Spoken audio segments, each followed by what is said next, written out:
Okay, let me find the link where the song's playing so I can stop it real quick. Okay. Oh, just barely stopped it. Hello and welcome to the Killstream. I'm your host, Ethan Ralph. Okay, so I'm trying to find a debate link. I guess some people want to see that. Let me see if I can find it. CNN debate. Is that actually it? Okay, let's see. Alright, I guess we'll watch some. Fuck it. Hoy, what would you specifically do? Thank you very much, Jose. I'm very proud that in April I became the first candidate to put forward a comprehensive immigration plan. And we saw those images, watching that image of Oscar and his daughter Valeria is heartbreaking. I don't think we can show that image on D-Live, ladies and gentlemen. It should also piss us all off. If I were president today,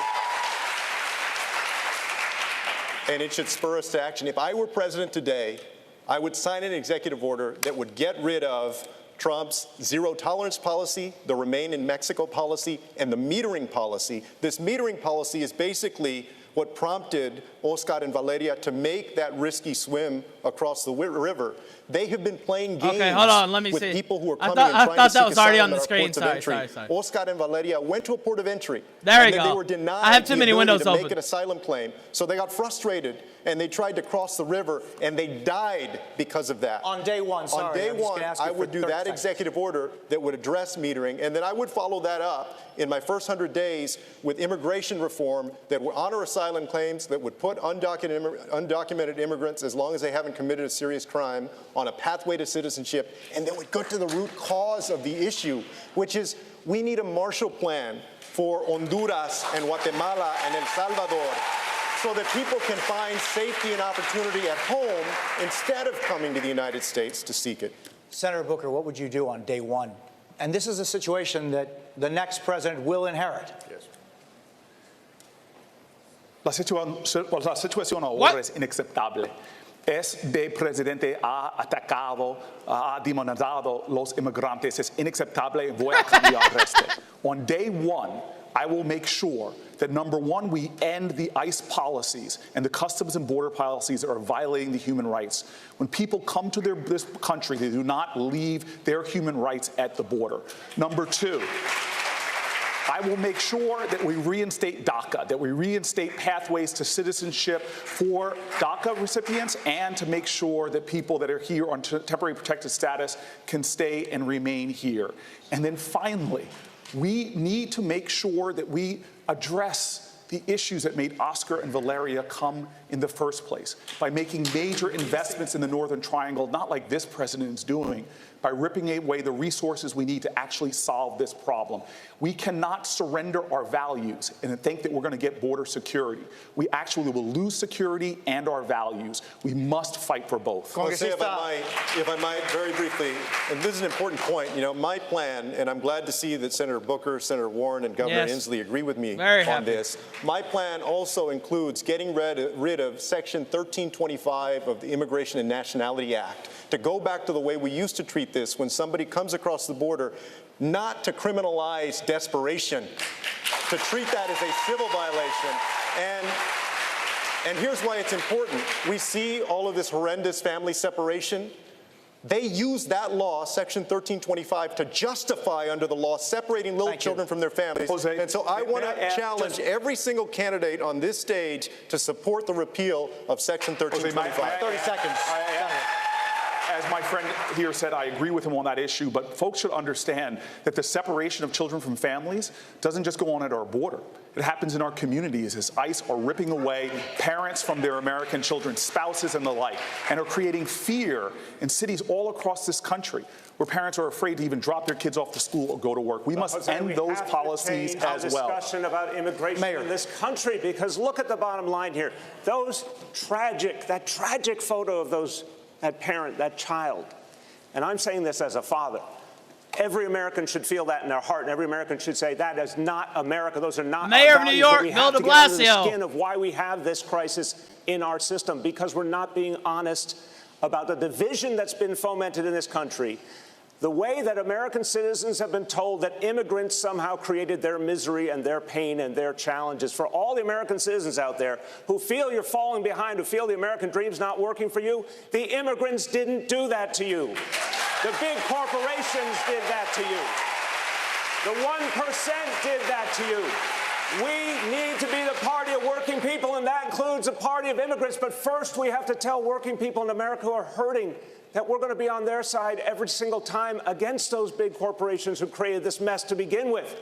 And remind people we're all in this together. If we don't change that debate, that politics that's holding us back, we won't get all these reforms people are talking about. That's what we need to do as Democrats. Congresista, if I could, I'm sorry. Congresista O'Rourke, ¿qué haría usted en el primer día, si usted es presidente, sobre esta realidad que está ocurriendo? What would you do, Congressman, day one at the White House? Vamos a tratar cada persona con el respeto y dignidad que merecen como humanos. We would not turn back Valeria and her father, Oscar. We would accept them into this country and follow our own asylum laws. We would not build walls. We would not put kids in cages. In fact, we would spare no expense to reunite the families that have been separated already. And we would not criminally prosecute any family who is fleeing violence and persecution. We would make sure... Secretary, let him finish, and I will give you... But let him finish. Let him finish, please. Yes. We would not detain any family fleeing violence, in fact, fleeing the deadliest countries on the face of the planet today. We would implement a family case management program so they could be cared for in the community at a fraction of the cost. And then we would rewrite our immigration laws in our own image, free dreamers forever from any fear of deportation by making them U.S. citizens here in this country, invest in solutions in Central America, work with regional stakeholders so there's no reason to make that 2,000-mile journey to this country. Secretary, I'll give you 30 seconds. Let's be very clear. The reason that they're separating these little children from their families is that they're using Section 1325 of that act, which criminalizes coming across the border, to incarcerate the parents and then separate them. Some of us on this stage have called to end that section, to terminate it. Some, like Congressman O'Rourke, have not. And I want to challenge all of the candidates to do that. I just think it's a mistake, Bethel. I think it's a mistake. And I think that if you truly want to change the system, then we got to repeal that section. If not, then it might as well be the same policy. Let me respond to this very briefly. Actually, as a member of Congress, I helped to introduce legislation that would ensure that we don't criminalize those who are seeking asylum and refuge in this country. If you're fleeing desperation, then I want to make sure that you're treated with respect. I'm still talking about everybody else. But you're looking at just one small part of this. I'm talking about a comprehensive rewrite of our immigration laws. That's not true. And if we do that, I don't think it's asking... I will let more. No, I will let more in. I'm talking about millions of folks. No, I will let more in. A lot of folks that are coming are not seeking asylum. A lot of them are undocumented immigrants, right? And you said recently that the reason you didn't want to repeal Section 1325 was because you were concerned about human trafficking and drug trafficking. But let me tell you what. Section 18, Title 18 of the U.S. Code, Title 21, and Title 22 already cover human trafficking and drug trafficking. I think that you should do your homework on this issue. If you did your homework on this issue, you would know that we should repeal this section. This is an issue that we should and could be talking about for a long time, and we will for a long time. Can we talk about the conditions to why people are coming here? Can you motherfuckers just shut up? Because Savannah, sorry. Who is this guy? I know. It's just, we could go on. I don't even think I know that guy. Rather than talk about specific provisions, we really have to talk about why these people are coming to our country and what are we going to do to actually make a difference in these countries. Sit down, white man. You'll get your chance. Let's continue the discussion. Senator Klobuchar, let's talk about what Secretary Castro just said. He wants to no longer have it be a crime to illegally cross the border. Do you support that? Do you think it should be a civil offense only? And if so, do you worry about potentially incentivizing people to come here? Immigrants, they do not diminish America. They are America. And I am happy to look at his proposal, but I do think you want to make sure that you have provisions in place that allow you to go after traffickers and allow you to go after people who are violating the law. What I really think we need to step back and talk about is the economic imperative here. And that is that 70 of our Fortune 500 companies are headed up by people that came from other countries. 25% of our U.S. Nobel laureates were born in other countries. We have a situation right now where we need workers in our fields and in our factories. We need them to start small businesses. We need their ideas. And this president has literally gone backwards at a time where our economy needs immigrants. And so my proposal is to look at that 2013 bill that passed the Senate with Republican support, to upgrade that bill, to make it as good as possible and get it done. It brings the debt down by $158 billion. Senator. It gives a path to citizenship for people who can become citizens. And it would Senator, be so much better for our economy in America. That's time. Thank you. Congressman Ryan, same question. Should it be a crime to illegally cross the border, or should it be a civil offense only? Well, I agree with Secretary Castro. I think there are other provisions in the law that will allow you to prosecute people for coming over here if they're dealing in drugs and other things. That's already established in the law. So there's no need to repeat it. And I think it's abhorrent. We're talking These about no-names running his are father just so who got killed full of with his themselves. daughter. And the issues here, the way these kids are being treated, if you go to Guantanamo Bay, there are terrorists that are held that get better health care than those kids that have tried to cross the border in the United States. That needs to stop. And I think the president should immediately ask doctors and nurses to go immediately down to the border and start taking care of these kids. What kind of country are we running here where we have a president of the United States who's so focused on hate and fear and division? And what has happened now, the end result, is now we've got kids literally laying in their own snot with 3-week-old diapers that haven't been changed. We've got to tell this president that is not a sign of strength, Mr. President. That is a sign of weakness. Senator Booker, I'll go to you. But no, a lot of people, Jose asked the question, if you're president on day one, what will you do with the fact that you will have families here? There's been a lot of talk about what you'll do in the first 100 days, about legislation. What will you actually do with these families? How will you care for them? Will they be detained or will they not be? Well, this is a related and brief point, because what we're talking about, what Secretary Castro and I are talking about, is that we have the power to better deal with this problem through the civil process than the criminal process. I have been to some of the largest private prisons, which are repugnant to me, that people are profiting off of incarceration, and their immigration lockups. Our country has made so many mistakes by criminalizing things, whether it's immigration, whether it's mental illness, whether it's addiction. We know that this is not the way to deal with problems. There is a humane way that affirms human rights and human dignity and actually solve this problem. Donald Trump isn't solving this problem. We've seen under his leadership a surge at our border. We solve this problem by making investments in the Northern Triangle to stop the reasons why people are being driven here in the first place. And we make sure we use our resources to provide health care, to affirm the values and human dignity of the people that come here, because we cannot sacrifice our values, our ideals as a nation for border security. We can have both by doing this the right way. All right, Senator, thank you. Let me go to Governor Inslee on this. What would you do on day one? Same question I just asked Cory Booker. I have yet to hear an answer from anyone on this stage. What will you do with the families that will be here? There is no reason for the detention and separation of these children. They should be released pending their hearings, and they should have a hearing and the law should be followed. That's what should happen. And we should do what we're doing in Washington State. I'm proud that we've passed a law that prevents local law enforcement from being turned into mini ICE agents. I'm proud to have been the first governor to stand up against Donald Trump's heinous Muslim ban. I'm proud to be a person who's not only talked about Dreamers, but being one of the first to make sure that they get a college education so that they can realize their dreams. These are some of the most inspirational people in our state. This guy sounds like he ought to be like a boxing trainer or something. What I think. Donald Trump the other day tried to threaten me. He thought it was a threat to tell me that he would send refugees in Washington State if we passed the law that I passed. And I told him that's not a threat at all. We welcome refugees into our state. Got to be telling me how to throw out a right hook or some shit. This is how we've built America. That tradition is going to continue if I'm president of the United States.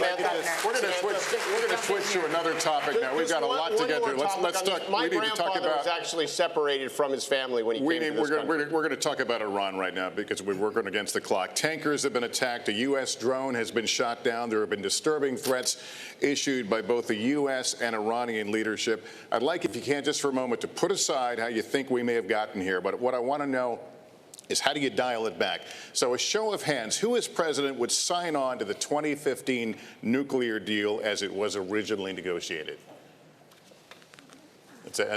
Well, Senator Booker, why not? May I address that?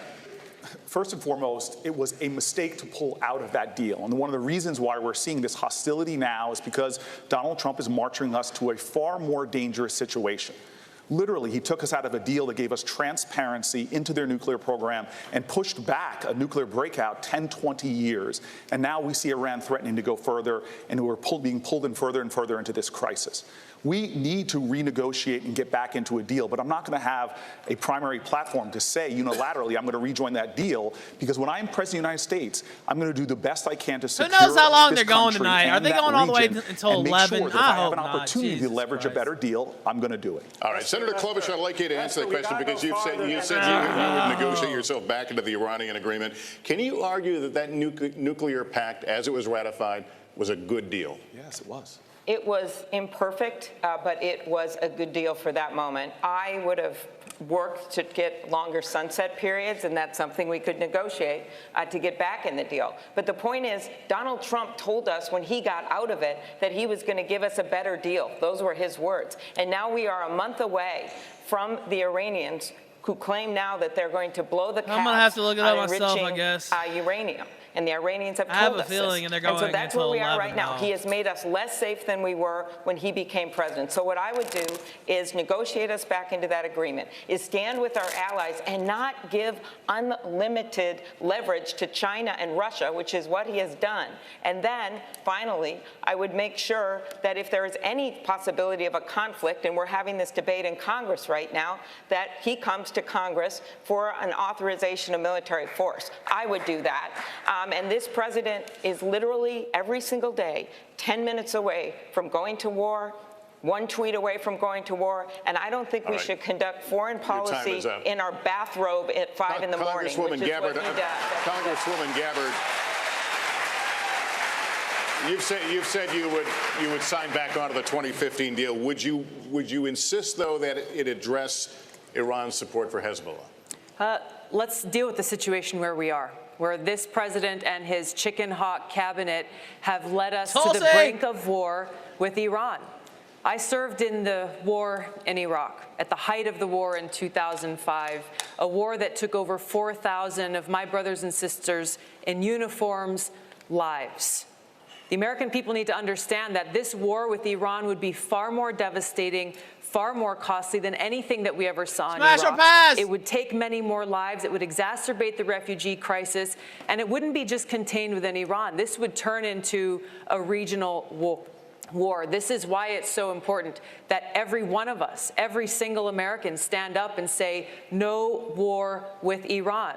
We need to get back into the Iran nuclear agreement, and we need to negotiate how we can improve it. It was an imperfect deal. There are issues like their missile development that needs to be addressed. We can do both simultaneously to prevent Iran from developing a nuclear weapon and preventing us from going to war. Your time is up, and I have just a very quick follow-up. Well, what would your red line be for military action against Iran? Look, obviously, if there was an attack against the our troops, then there would have to be a response. But my point is, and it's important for us to recognize this, is Donald Trump and his cabinet, Mike Pompeo, John Bolton, and others, are creating a situation that just a spark would light off a war with Iran, which is incredibly dangerous. That's why we need to de-escalate tensions. Trump needs to get back into the Iran nuclear deal and swallow his pride, put the American people first. Hey, but wait a minute. All right, we are out of time. We're up against a hard break, but we will have much more. Mayor de Blasio will have more. The commercial is coming. We will continue our questioning next with Chuck Todd, Rachel Maddow. Stick around. We'll have a lot more with some very anxious candidates just ahead.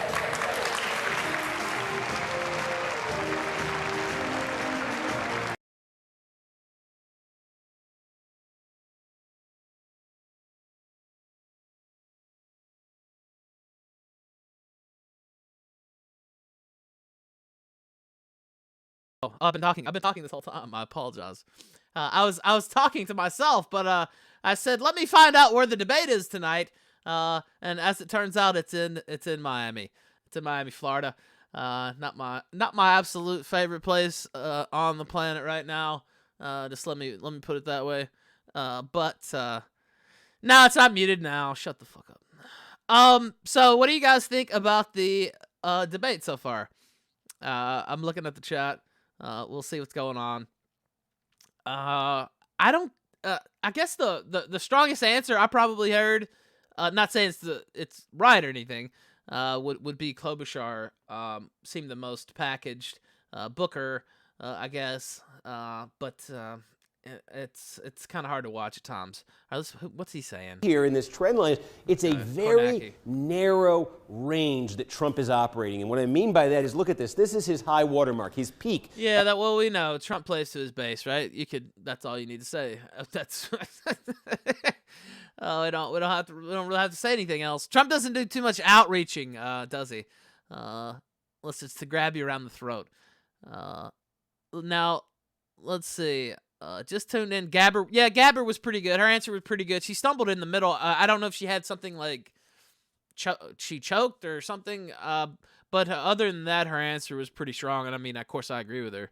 I just talked about it last night. But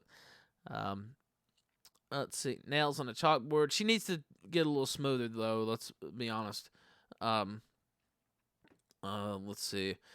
As expected, Glue says in the chat, as expected, they agree with each other, and it's mostly about Drumpf. Yeah, so far. Who knows if it's going all the way to 11? Do you guys really want to watch this all the way until 11, or do you want to hear some of the Black Pigeon Speaks? Yeah, I see. Not Sorry says, Booker or Kamala will get it. Kamala's going to be on there tomorrow, I believe. Black Goat says, Ralph, did you hear the Mexican say freedom for trans women to get an abortion? I know they were speaking a lot of Spanish, and I didn't quite catch it all. It wouldn't surprise me that happened. If that happened, it wouldn't surprise me now. Oh my God. So chat saying, yes, watch this. Yes, no. Oh, God. The worst possible outcome. 50-50. Now, what we could do is play Black Pigeon Speaks during the breaks. But I should have done that already if I was going to do that this time. This debate's really fucking up my show. That's another reason. I hate it. Oh, God. All right. I guess they'll be back in 38 seconds. We'll watch at least one more segment. Okay. America first. Yes, America first. Brefogis says, who cares what the Democrats think right now? They let the country go to shit. Let's see. Hold on. I see a couple of things I had to get rid of.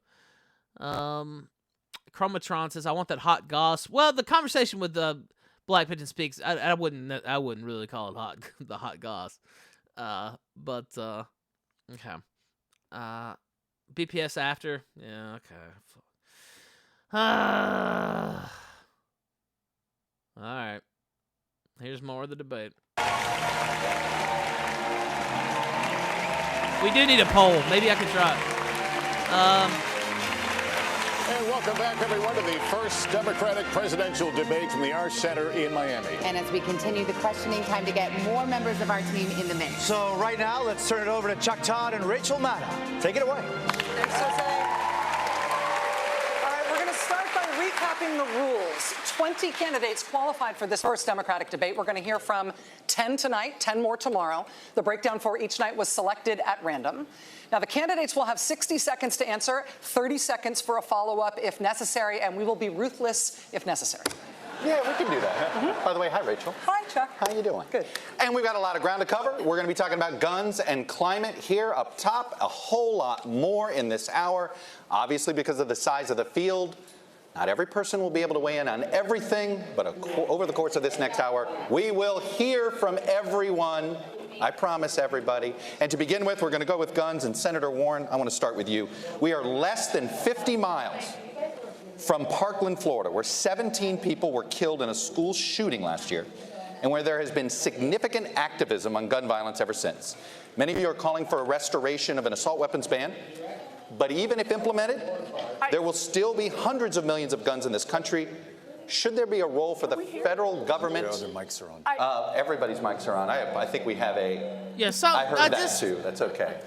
I think we have a little mic issue in the back. Control room, we've got contrary We have the. I think audio. we heard. Yeah, we have the audience audio. All right. So the question is simply this: we're from a Miami fuck up. Where have I seen this before? Question. Obviously, I'm having flashbacks. PTSD. No. Gun activism has become a big part of high school life up there in Broward County.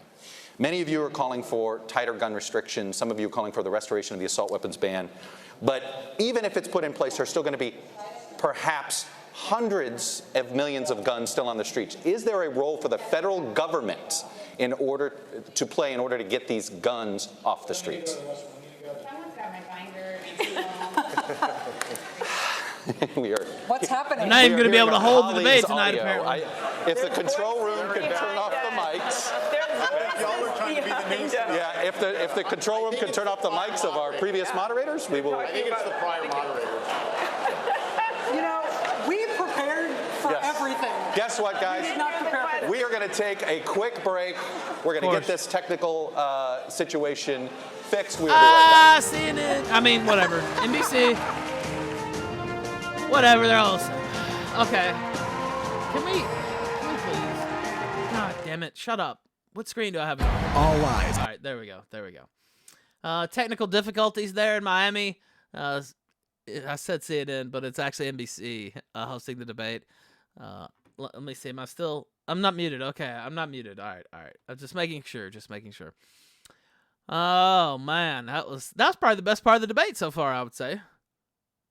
This is why you don't let the Democrats run things. Trump, if he doesn't tweet that out. Oh, my God. Did he? Hold on. Please say he did. Oh, no, he hasn't yet. I imagine he... God, if he would just chime in real quick. We'll see if he goes for it. We know he's watching. He's already tweeted out boring about 26 minutes ago or so. Something like that.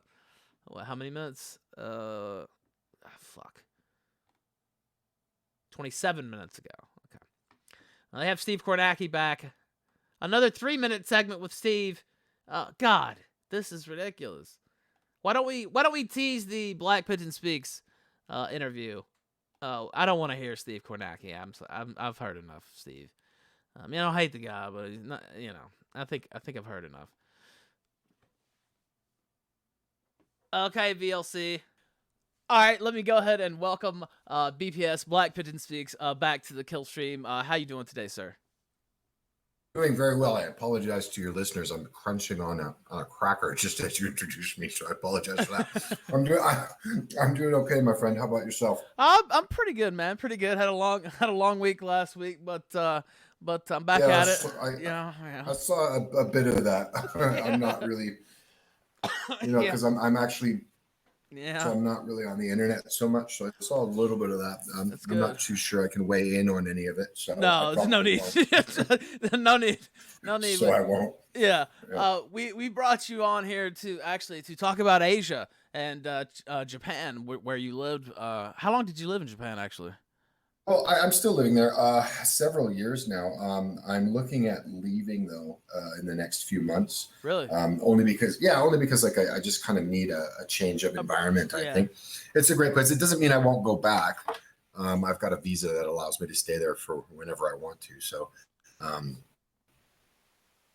it's a great country. It's just I kind of feel the need to try something else for a little bit, and I'm probably going to be doing that. But Asia is a place that I very much like. I like the people, the food, the culture. It depends, though. For example, that's actually not entirely true. Mainland Chinese food, I don't find very delicious. I find it kind of scary because you don't generally know what's in it. If you get like Chinese food in Taiwan or Hong Kong, you're doing fine. But, there might be lead or something in it. Actually, you never know. Like literally, I'm not making this up. They have. So in central Tokyo, what's happened recently, they've opened up the visa system for a lot of the surrounding countries where people generally, your average person was never able to get a visa to visit Japan. Mm-hmm. And this was true of countries like Indonesia, Malaysia, Thailand, Vietnam, China, basically all of them, South Korea. You'd have to be a very wealthy person and pass a whole bunch of background checks before they'd even give you a tourist visa to Japan. And because they were just afraid of, situations like the United States where you have millions of undocumented and illegal immigrants, and they just won't tolerate it there. And what they did, though, in the last year or two is they've opened up to many of these different countries. And in doing so, they've created all these different sort of business opportunities for Japanese people. And one of them, shops that are geared specifically toward Chinese consumers. And in these shops, what you have are things like baby formula, medicines, diapers, things that are generally used by people medicinally or for children.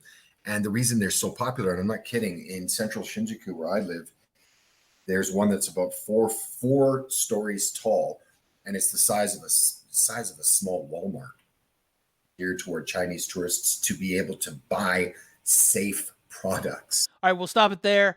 3 minutes into the Black Pigeon Speaks interview. Let's go back to Miami and the Democrats. Weapons ban, but even if you're able to implement that, what do you do about the hundreds of millions of guns already out there? And does the federal government have to play a role in dealing with it? So in this period of time that I've been running for president, I've had more than 100 town halls. I've taken more than 2,000 unfiltered questions. And the single hardest question I've gotten, I got one from a little boy and I got one from a little girl. And that is to say, when you're president, how are you going to keep us safe? That's our responsibility as adults. 7 children will die today from gun violence, children and teenagers. And they won't just die in mass shootings.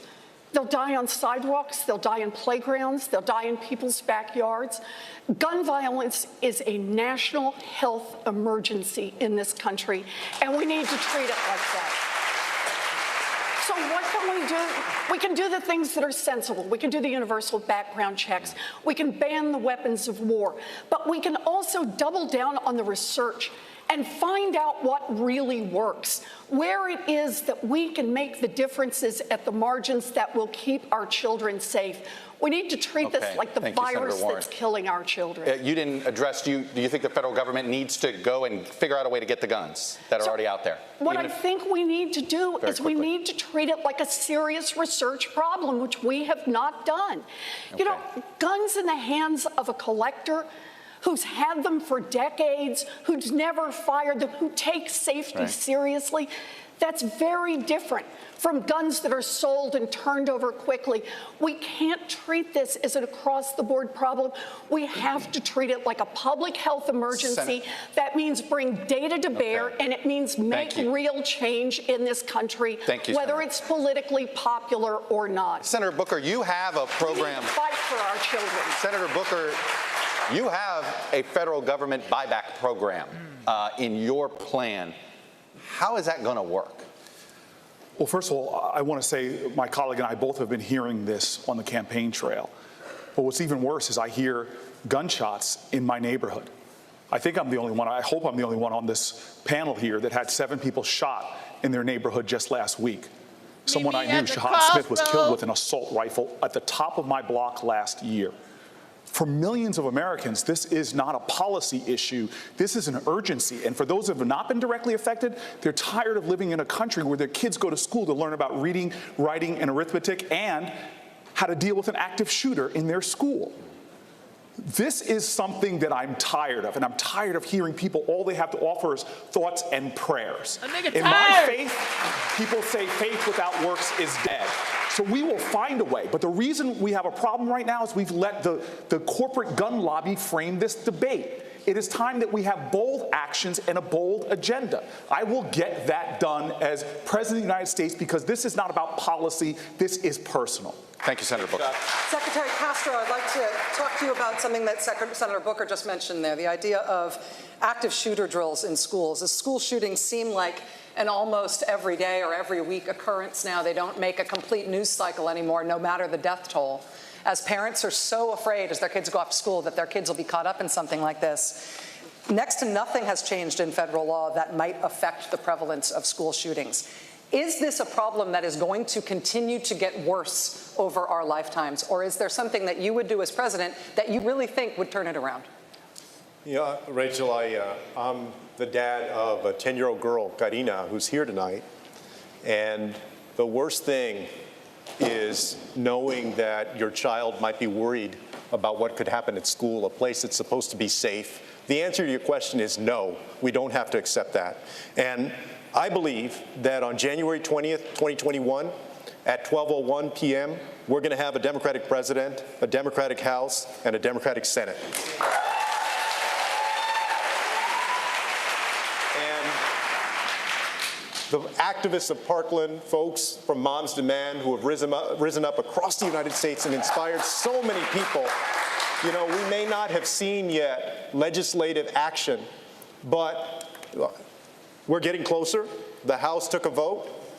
In the Senate, the question often is, if the decision is between 60 votes, a filibuster, or passing common sense gun reform, I'm going to choose common sense gun reform. So I believe that we're going to be able to get that done in 2021. Secretary Castro, thank you. Rachel, I have something to add to this briefly. We'll give you 30 seconds for follow-up on that question, on that answer from Secretary Castro. Congressman Ryan. You're talking about in the schools. These kids are traumatized. I support all the gun reforms here. We need to start dealing with the trauma that our kids have. We need trauma-based care in every school. We need social and emotional learning in every school. 90% of the shooters who do school shootings come from the school they're in, and 73% of them feel shamed, traumatized, or bullied. We need to make sure that these kids feel connected to the school. That means a mental health counselor in every single school in the United States. We need to start playing offense. If our kids are so traumatized that they're getting a gun and going into our schools, we're doing something wrong too, and we need reform around trauma-based care. Congressman O'Rourke, you're a Texan who's you campaigned all over the state in 2018 in the most conservative parts there. What do you tell a gun owner who may agree with you on everything else? Okay, but says, you know what, the Democrats, if I vote for them in there, they're going to take my gun away. And even though I agree with you on all these other issues, how do you have that conversation? Here's how we had that conversation in Texas. I shared with them what I learned from those students who survived the Santa Fe High School shooting. A young student named Bree, her friend Marcel, who survived another shooting, the mother of a victim who lost her life, Rhonda Hart. They talked about universal background checks where you close every loophole. We know that they save lives.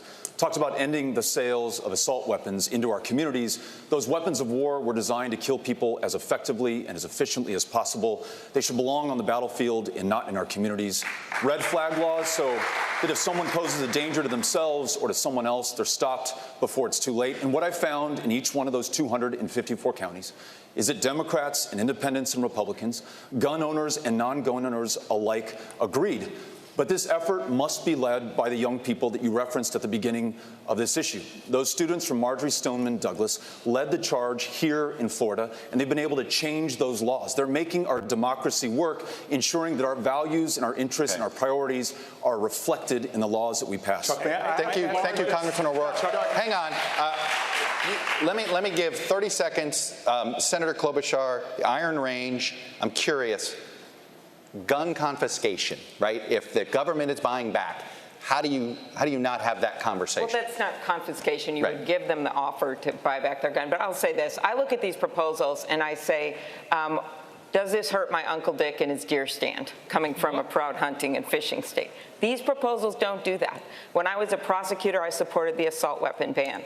When I was in the Senate, I saw those moms from Sandy Hook come and try to advocate for change, and we all failed. He did it. I knew he would. Now these Parkland kids from Florida, they started literally a national shift. You know why? It's just like with gay marriage. When kids talk to their parents and their grandparents, they say, I don't understand why we can't put these sensible things in place. They listen. And if we get bested by a bunch of 17-year-olds, it's the best thing that ever happened. Thank you. We need to get Senator Booker, let me go to you on another matter, actually. Senator Mitch McConnell says that his most consequential achievement as Senate Majority Leader was preventing President Obama from filling a Supreme Court seat. Having served with Republicans on the Judiciary Committee, do you believe they would confirm your court nominees? I'm going to use 20 of my seconds just to say there's one thing we don't all agree with when it comes to guns, and I think it's common sense, and over 70% of Americans agree with me. If you need a license to drive a car, you should need a license to buy and own a firearm. And not everybody in this field agrees with that, but in states like Connecticut that did that, they saw 40% drops in gun violence and 15% drops in suicides. We need to start having bold agendas on guns. When it comes to the Supreme Court, very clearly, I agree with my friend, Secretary Castro, we are going to get to 50 votes in the Senate. This is a team sport. Whoever is our nominee needs to campaign in places like South Carolina because we can elect Jamie Harrison.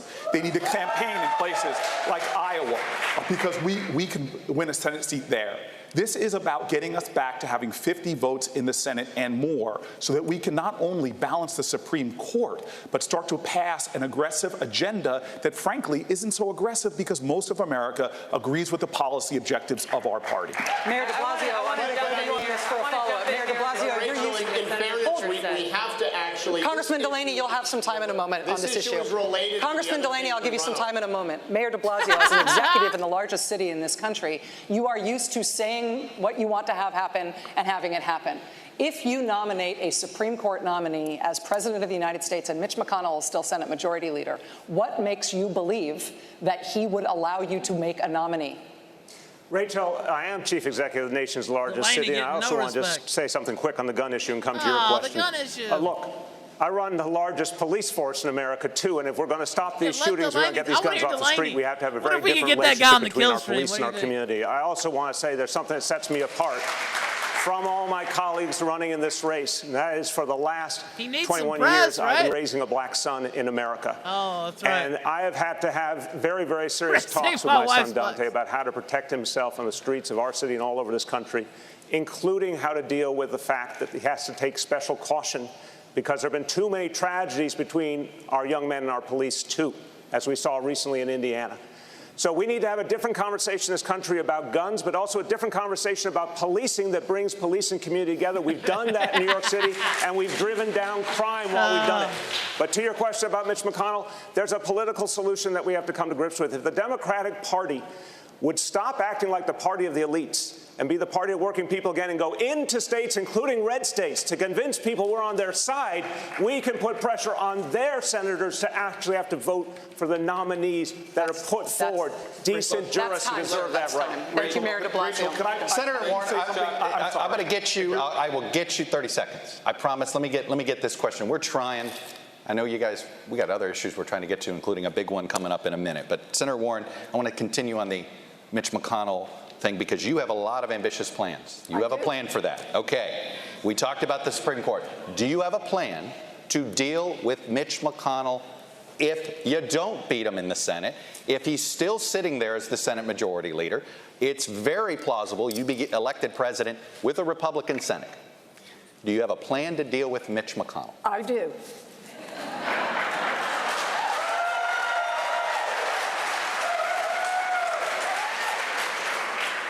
We are a democracy, and the way a democracy is supposed to work is the will of the people matters.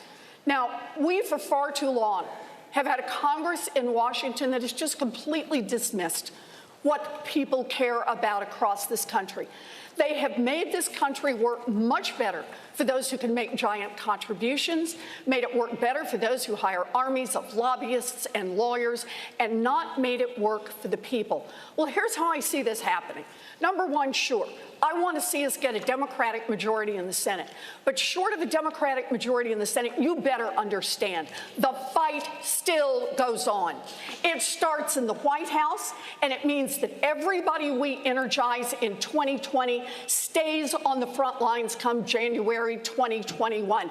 We have to push from the outside, have leadership from the inside, and make this Congress reflect the will of the people. I'm going to get a couple of you in here. I'm going to get you a couple in here. 30 seconds. Congressman Delaney, you seem to believe you can do everything in a bipartisan manner. Mitch McConnell doesn't operate that way. He operates differently. Why do you think he is going to conform to your style? I think we need to get things done. That's why I believe we need to operate in a bipartisan manner. Listen, I'll sign into law pills that come to the White House that are passed on a party line basis. Absolutely. Pills. But all the big transformative things we've ever done in this country's history have happened when huge majorities of the American people get behind them, which is why we need real solutions, not impossible promises. We need to put forth ideas that work, whether it's on health care, creating universal health care so that every American gets health care, but not running on making private insurance illegal. Okay.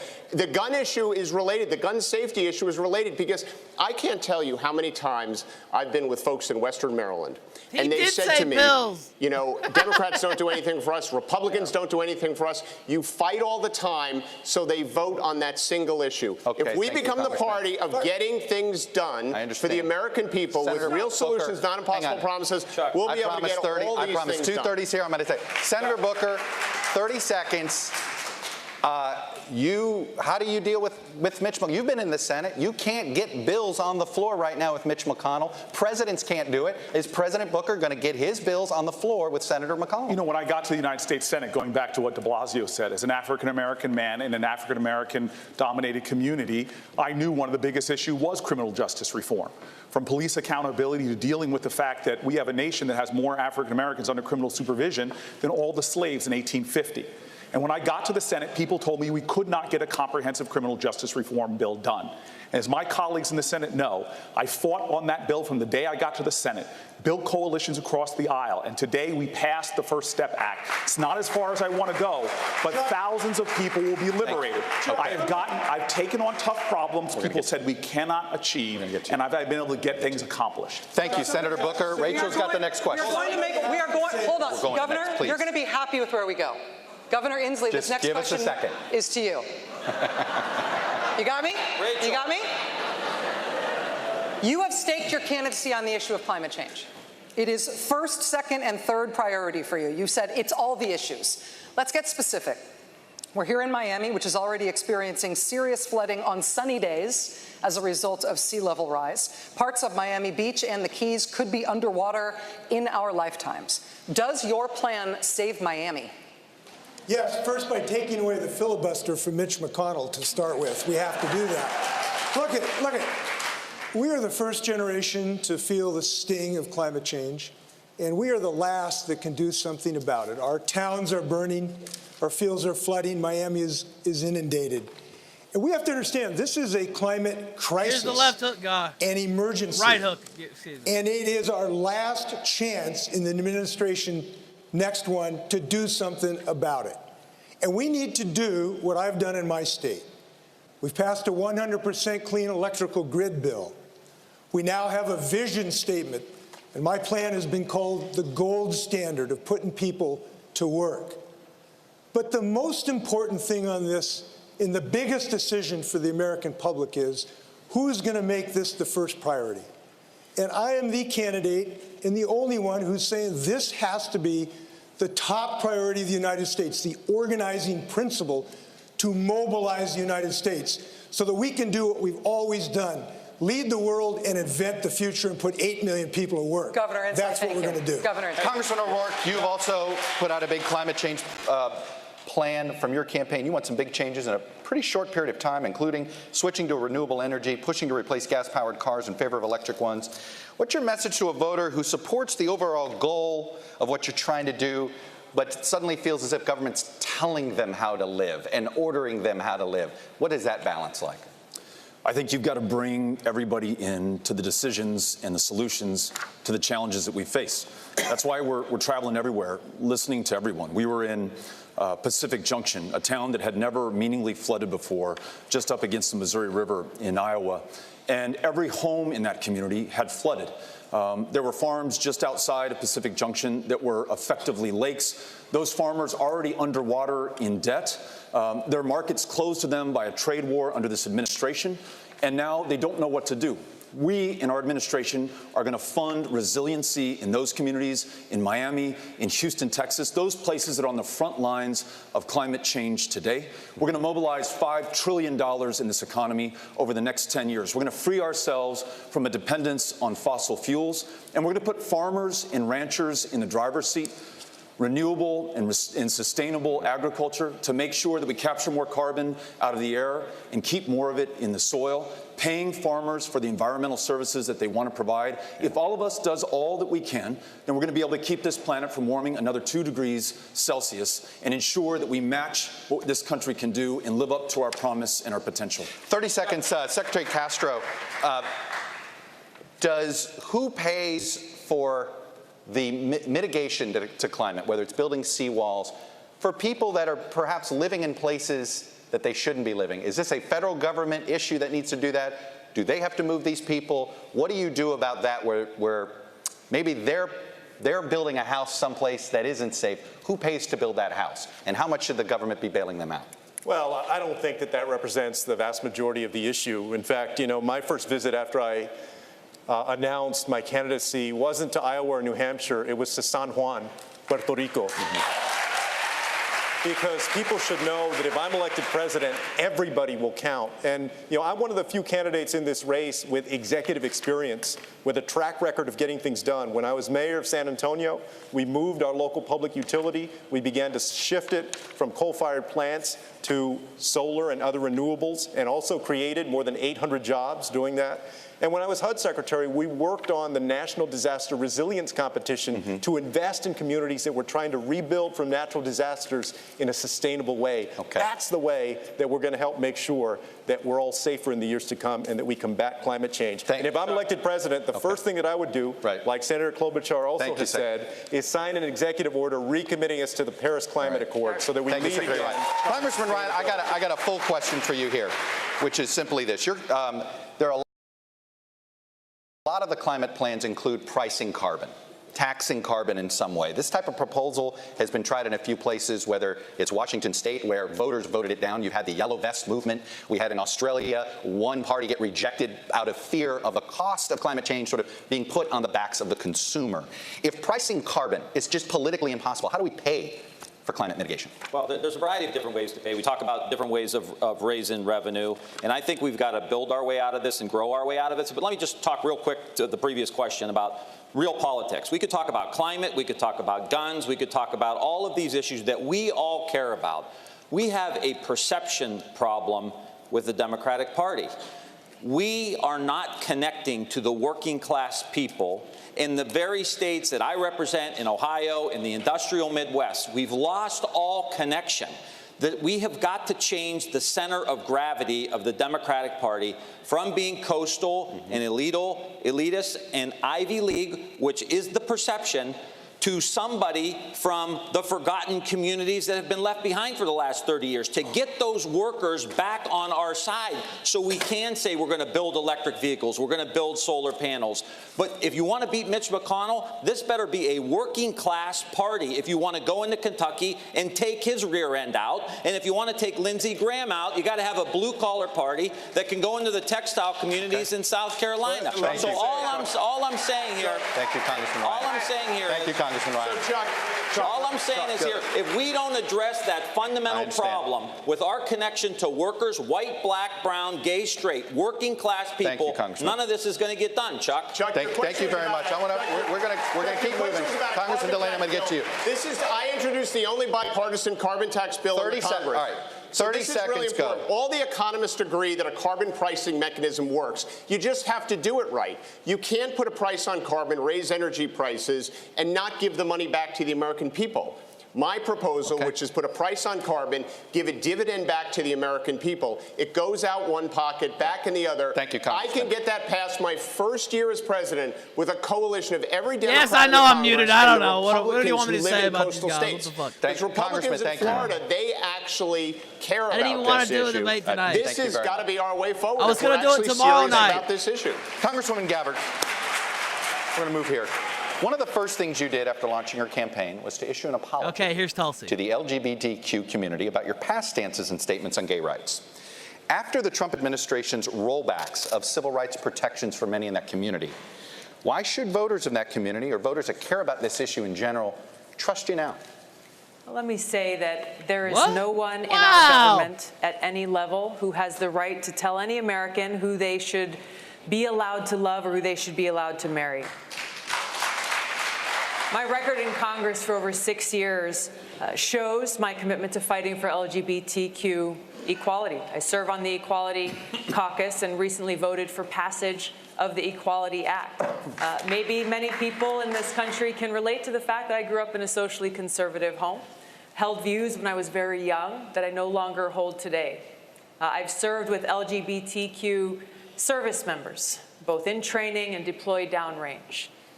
I know that they would give their life for me, and I would give my life for them.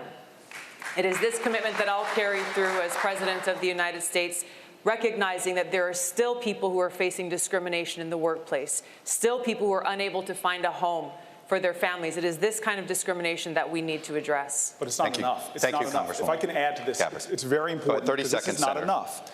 Look, civil rights is some place to begin, but in the African-American civil rights community, another place to focus on was to stop the lynching of African-Americans. We do not talk enough about trans Americans, especially African-American trans Americans, and the incredibly high rates of murder right now. We don't talk enough about how many children, about 30% of LGBTQ kids, who do not go to school because of fear. It's not enough just to be on the Equality Act. I'm an original co-sponsor. We need to have a president that will fight to protect LGBTQ Americans every single day from violence. Thank you, Senator Booker. Senator Klobuchar, let me put this to you. On the issue of civil rights, for decades, on the issue of civil rights and demographics, honestly, and politics, for decades, the Democratic Party has counted on African-American voter turnout as step one to winning elections on a national level. Democrats are counting on the Latino community now and in the future in the same way.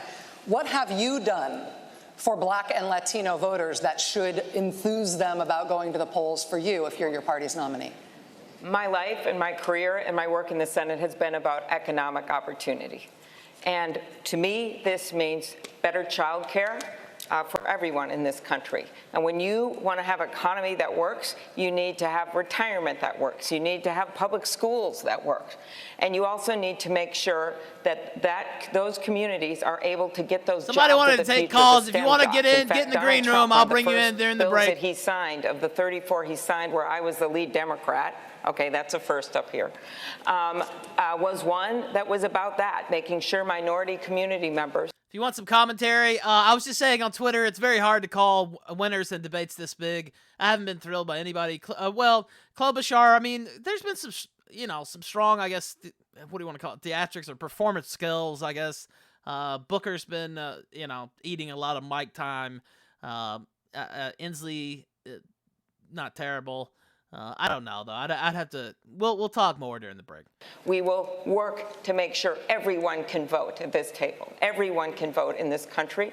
And we will also go to the next step of criminal justice reform. Senator Booker and I worked on that First Step Act, but we should go to the Second Step Act, which is to help all our communities across. Senator, thank you very much. 30-second follow-up to you. Secretary Castro, this is a 70% Latino city here in Miami. You are the only Latino Democrat who is running this year in the presidential race.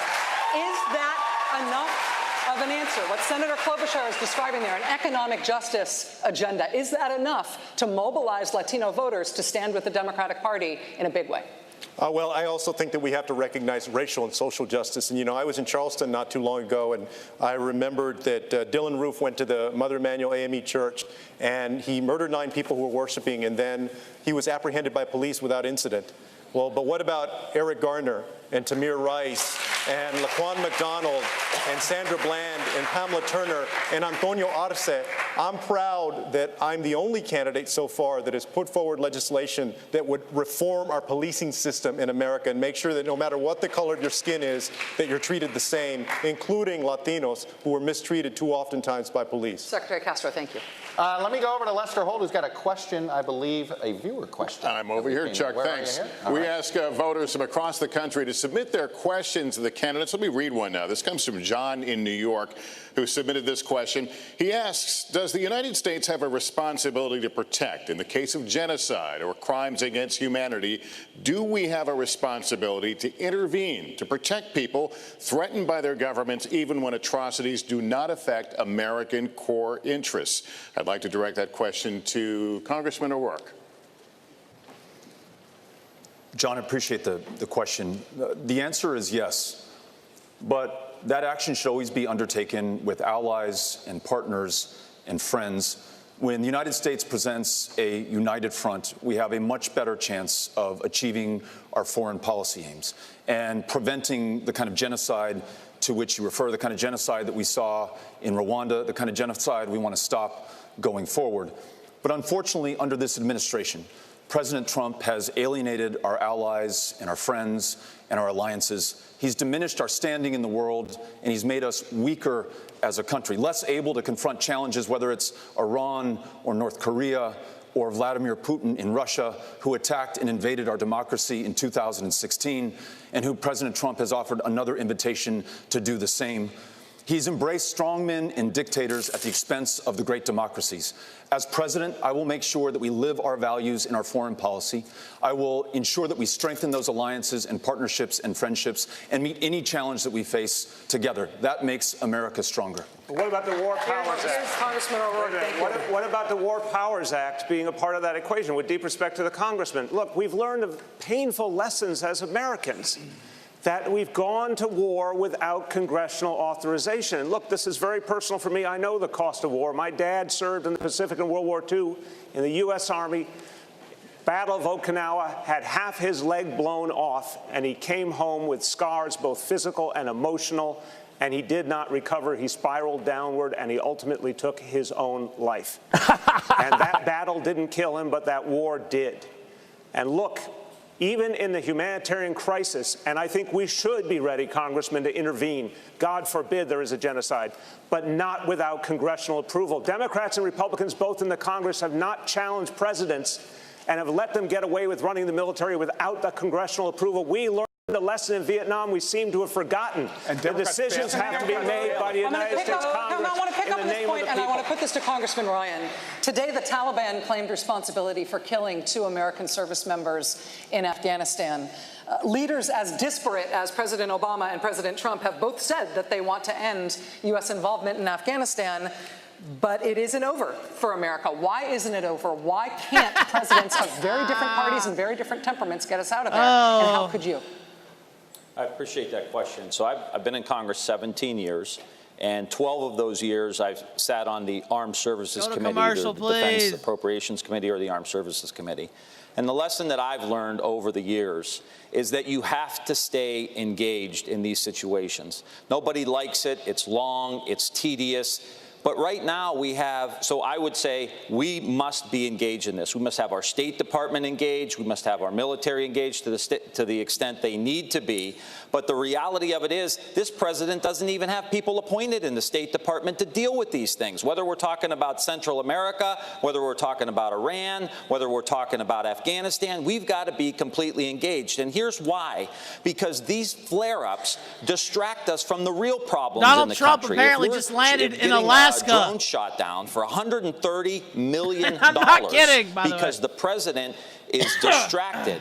That's $130 million that we could be spending in places like Youngstown, Ohio, or Flint, Michigan, or rebuilding. Congresswoman Gabbard, I'm going to give you 30 seconds, actually, to jump off what he said. He described engagement as the problem. Is that what you will tell the parents of those 2 soldiers who were just killed in Afghanistan? Well, we just have to be engaged. As a soldier, I will tell you that answer is unacceptable. We have to bring our troops home from Afghanistan. We are in a place in Afghanistan where we have lost so many lives.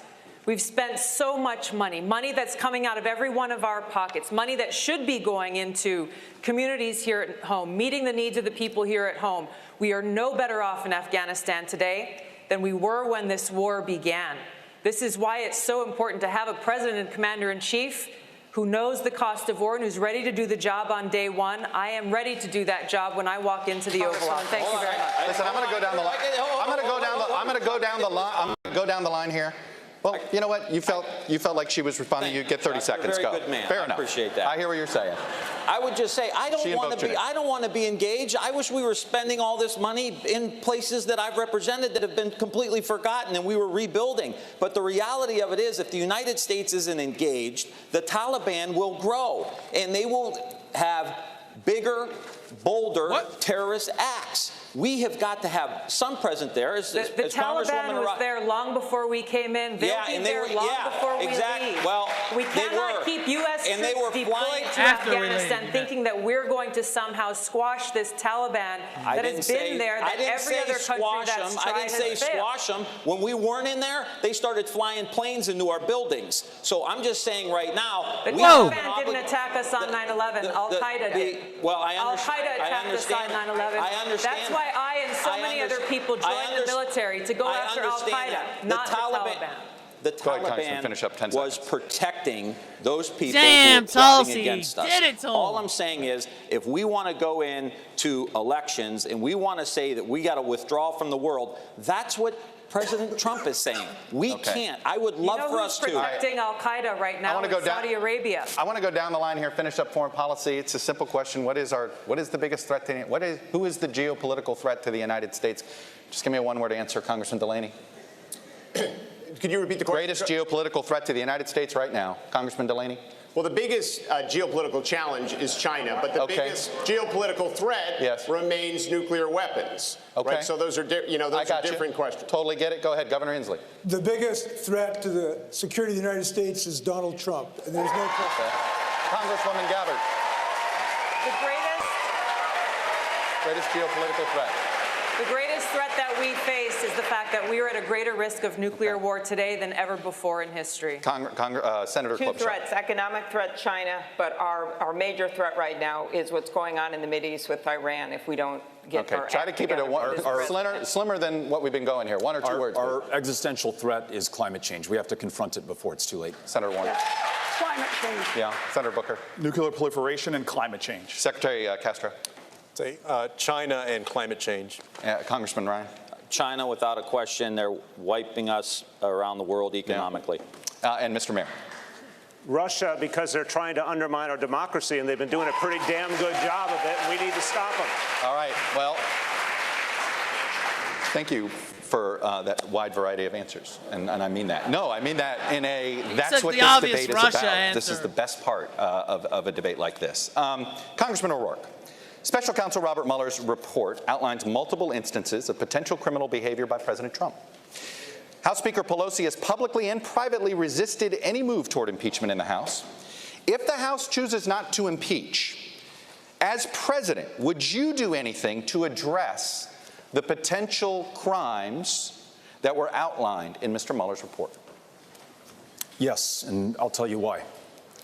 How, by the way, if the answer is yes? One of the most powerful pieces of art in the United States Capitol is the Trumbull painting of General George Washington resigning his commission to the Continental Congress, at the height of his power, submitting to the rule of law and the will of people. That has withstood the test of time for the last 243 years. If we set another precedent now, that a candidate who invited the participation of a foreign power, a president who sought to obstruct the investigation into the invasion of our democracy, if we allow him to get away with this with complete impunity, then we will have set a new standard, and that is that some people, because of the position of power and public trust that they hold, are above the law, and we cannot allow that to stand. So we must begin impeachment now so that we have the facts and the truth, and we follow them as far as they go and as high up as they reach, and we save this democracy. And if we've not been able to do that in this year or the year that follows, and under my administration, our Department of Justice will pursue these facts and ensure that there are consequences, there is accountability, and there is justice. It's the only way that we save this country. Thank you, Congressman O'Rourke. Congressman Delaney, because of the accountability issues that Congressman O'Rourke was just describing there, and the real political landscape in which Nancy Pelosi is saying that impeachment will not be pursued in the House, it raises the prospect, and the Mueller report raises the prospect, that President Trump could be prosecuted for some of those potential crimes down the line. No U.S. president has ever been prosecuted for crimes after leaving office. Do you believe that President Trump could or should be the first? I guess there's always a first. Oh my God, look what Trump just put out. I don't think anyone's above the law. I don't think anyone is above the law, including a president. I support Speaker Pelosi's decisions that she's making in the House of Representatives right now as Speaker. I think she knows more about the decision as to whether to impeach the president than any of the 2020 candidates combined. Conceded. So, but I do think no one's above the law, and this president, who is lawless, should not be above the law. We'll get but to I that will in a tell you, moment. Rachel, the one thing when you're out doing as much campaigning as I've done, 400 events, all 99 counties in Iowa, this is not the #1 issue the American people ask us about. It's not. They want to know what we're going to do for health care, how we're going to lower pharmaceutical prices, how we're going to build infrastructure, what we're going to do to create jobs in their communities. You know, last year in our country, 80% of the money for startup businesses went to 50 counties in this country. There's over 3,000 counties in this country. That's what they care about. They care about what's going on in the public schools. They care about what's going on with jobs in their communities, with their pay, with their health care, with infrastructure. These are the issues. These kind of kitchen table, pocketbook issues are actually what most Americans care about. They never ask about the most. By the way, he's right. They never ask about it. They want to know how we're going to solve these problems. Here's the thing. Senator, if we let the Republicans run our elections, and if we do not do something about Russian interference in the election, and we let Mitch McConnell stop all the backup paper ballots, then we're not going to get what we want to do. I got to sneak in. We blew through a break, which was good news to give you more time, so I got to sneak one in now. More of this debate. It's picking up here. It continues. Okay, we have a break coming up. Let me find the tab because we don't need any more sound. Okay, so I'm just going to do the Black Pigeon Speak stuff after the debate, and I'll go back and play the first 3 minutes again because it doesn't really make sense to split it up like that. Nobody wants to hear shit like that, I hate to say, but we will just go back and play the first 3 minutes again. Donald Trump just tweeted this out. Again, he just landed in Alaska on his way to the G20 summit, in Japan. Here is Donald Trump. Just tweeted this out. Oh, man.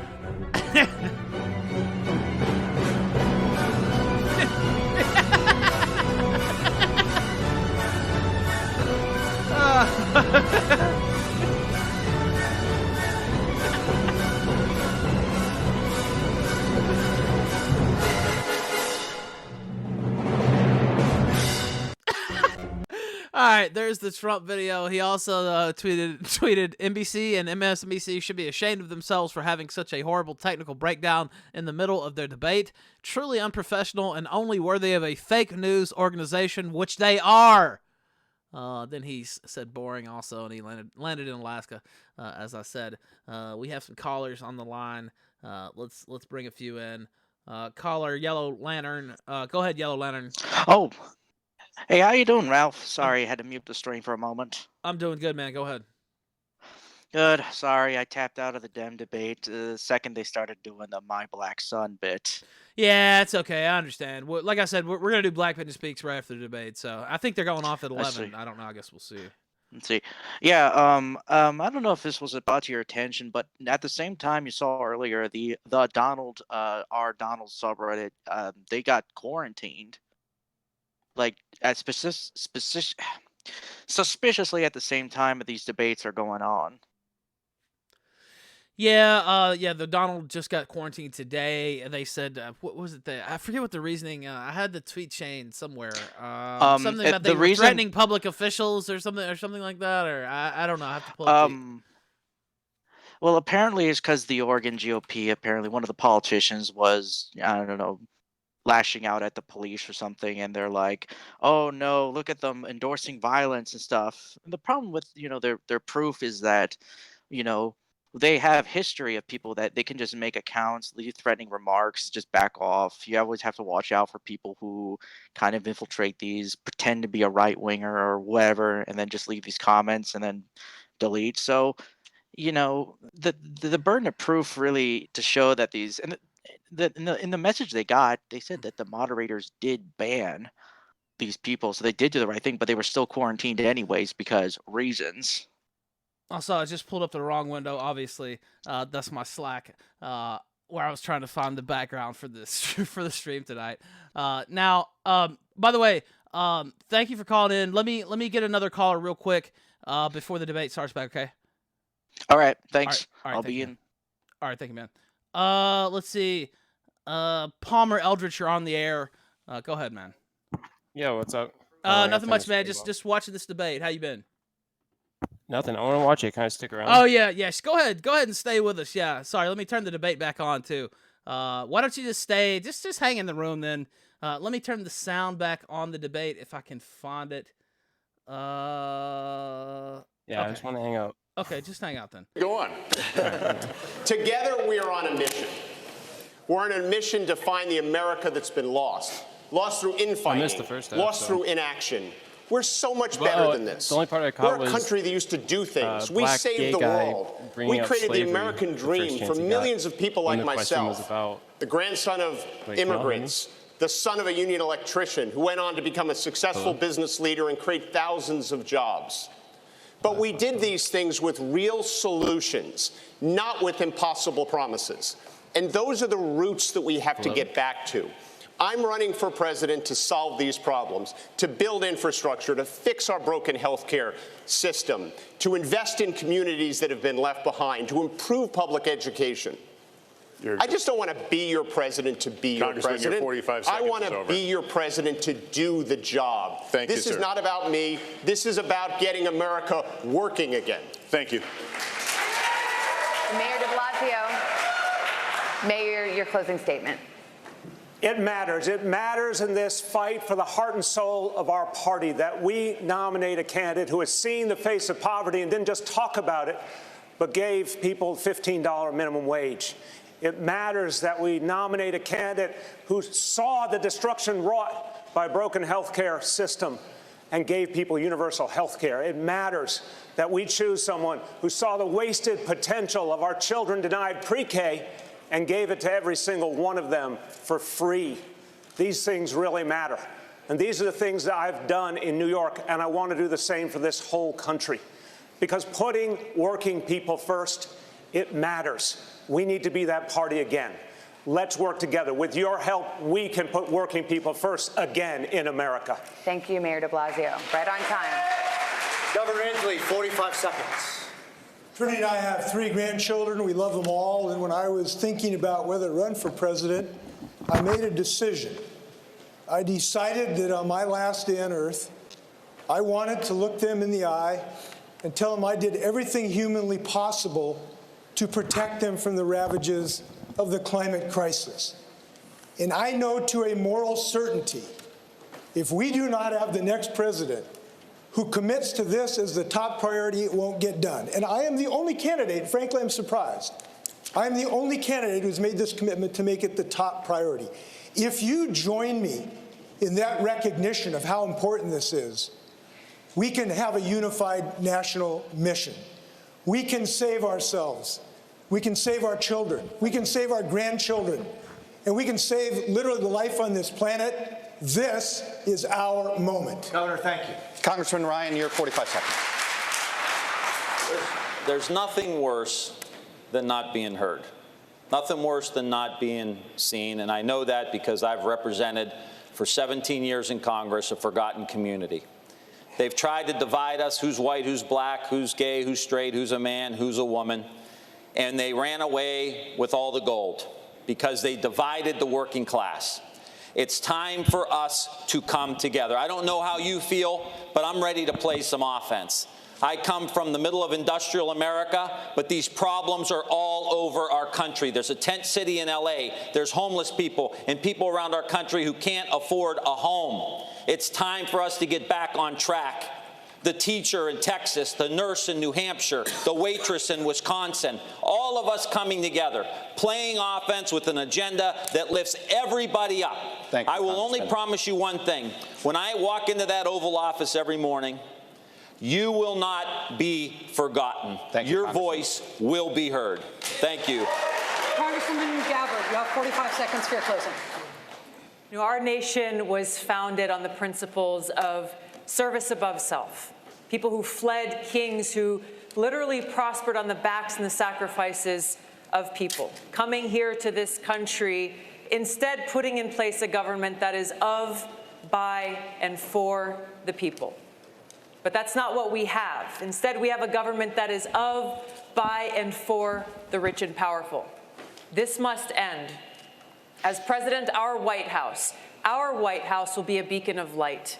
providing hope and opportunity, ushering in a new century where every single person will be able to get the health care they need, where we will have clean air to breathe and clean water to drink, where we will have good-paying jobs in a new green economy. Join me in ushering in this new century with peace, prosperity, opportunity, and justice for all. Congresswoman, thank you. Secretary Castro, you have 45 seconds, sir. Me llamo Julián Castro y estoy postulando por presidente de los Estados Unidos. The very fact that I can say that tonight shows the progress that we have made in this country. Like many of you, I know the promise of America. My grandmother came here when she was 7 years old as an immigrant from Mexico. And just 2 generations later, one of her grandsons is serving in the United States Congress, and the other one is running for president of the United States. If I'm elected president, I will work hard every single day so that you and your family can get good health care, your child can get a good education, and that you can have good job opportunities, whether you live in a big city or a small town. And on January 20th, 2021, we'll say adios to Donald Trump. Senator Klobuchar, the floor is yours. 3 things to know about me. First, I listen to people, and that's how I get things done. That is my focus. I have a track record of passing over 100 bills where I'm the lead Democrat, and that is because I listened and I acted. And I think that's important in a president. Everything else just melts away. Secondly, I'm someone that can win and beat Donald Trump. I have won every place, every race, and every time. I have won in the reddest of districts, ones that Donald Trump won by over 20 points. I can win in states like Wisconsin and Iowa and in Michigan. And finally, yeah, I am not the establishment party candidate. I've got respect, but I'm not that person. I am the one that doesn't have a political machine, that doesn't come from money. And I don't make all the promises that everyone up here makes, but I can promise you this. I am going to govern with integrity, I'm going to have your back, and I'm going to govern for you. Thank you, Senator. Senador Booker, sus 45 segundos. Gracias. 50 years ago this month, my family moved into the town I grew up in because after being denied a house because of the color of their skin, it was activists, mostly white activists, that stood up and fought for them. Yeah, definitely mention. That's the best of who we are as Americans. Why, when I got out of law school, I moved into the inner city of Newark to fight as a tenant lawyer. What were you saying, Palmer? Nothing. I'm just telling him to mention his black neighborhood one more time. Okay. Tough fights, and we've won, and we win those fights. Did you know a person got killed down the street from his house? But rising to who's best. And that's Donald an Trump asset. wants us to fight him on his turf and his terms. That's sad, we will beat him. I will beat him by calling this country to a sense of common purpose again. This is a referendum on him and getting rid of him, but it's also a referendum on us, who we are and who we must be to each other. It's time we win this election, and the way I'll govern is by showing the best of who we are, because that's what this country needs and deserves. Thank you.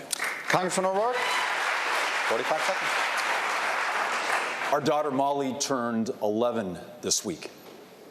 I'm on this stage for her, for children across this country, including some her same age who've been separated from their parents and are sleeping on concrete floors under aluminum blankets tonight.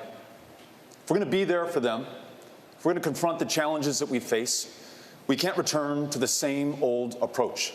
We're going to need a new kind of politics, one directed by the urgency of the next generation.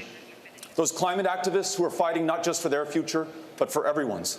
Those students marching not just for their lives, but for all of ours. We'll need a movement like the one that we led in Texas. It renewed our democracy by bringing everyone in and writing nobody off. That's how we beat Donald Trump. That's how we bring this great country together again. Join us. This is our moment, and the generations that follow are counting on us to meet it. Thank you, Congressman. Senator Warren, you have 45 seconds for the final statement of the evening. Thank you. It's a great honor to be here. Never in a million years did I think I would stand on a stage like this. I was born and raised in Oklahoma. Wow, what's with the I have 3 older brothers. They all joined the military. Mics, by the way, not ours. I had a dream growing up, and my dream was to be a public school teacher. By the time I graduated from high school, my family didn't have the money for a college application, much less a chance for me to go to college. But I got my chance. It was a $50 a semester commuter college. That was a little slice of government that created some opportunity for a girl. and it opened my life. I am in this fight because I believe that we can make our government, we can make our economy, we can make our country work, not just for those at the top. We can make it work for everyone, and I promise you this, I will fight for you as hard as I fight for my own family. It's like a fight for who's the biggest lesbian. Participated with us tonight, and that will do it that's for night it. one of this two-night event. And guess what? We've got 10 more candidates tomorrow night. That's the debate. Palmer, what did you think, man? I don't know. I literally just caught this last 5 minutes, but I imagine it's exactly as you would think it would be. Yeah, I really I wasn't gonna do this much of the debate originally. I guess tomorrow night we'll just do it. We'll just start off at the very beginning of the debate. We might as well. Tonight we joined it in progress. Obviously disadvantage. I didn't know so many people wanted to see it, so we ended up doing it. I wasn't that thrilled with anybody really. I guess Booker was pretty strong in terms of not necessarily in terms of answers that I liked. But in terms of stage presence and commanding the debate, a lot of people on the stage who probably shouldn't even really be there. Delaney should become a meme immediately. I don't know. Well, I don't think a lot of people. There were only 2 or 3 on the stage that could probably be president. Go ahead. In that case, I think then all the people who shouldn't be there probably win by default because they were supposed to be this was supposed to be where they got knocked out. Like anyone, like the Hickenloopers who couldn't get past the security apparently without showing his ID. It was supposed to be the bigger, the higher polling people like Booker and Warren. They were supposed to knock those people out, and make it like a clear, Yeah, they're not supposed and to I be see there Tulsi thing. So if they mentioned. didn't- I see Tulsi mentioned. I thought she was pretty good. She stumbled in the one answer.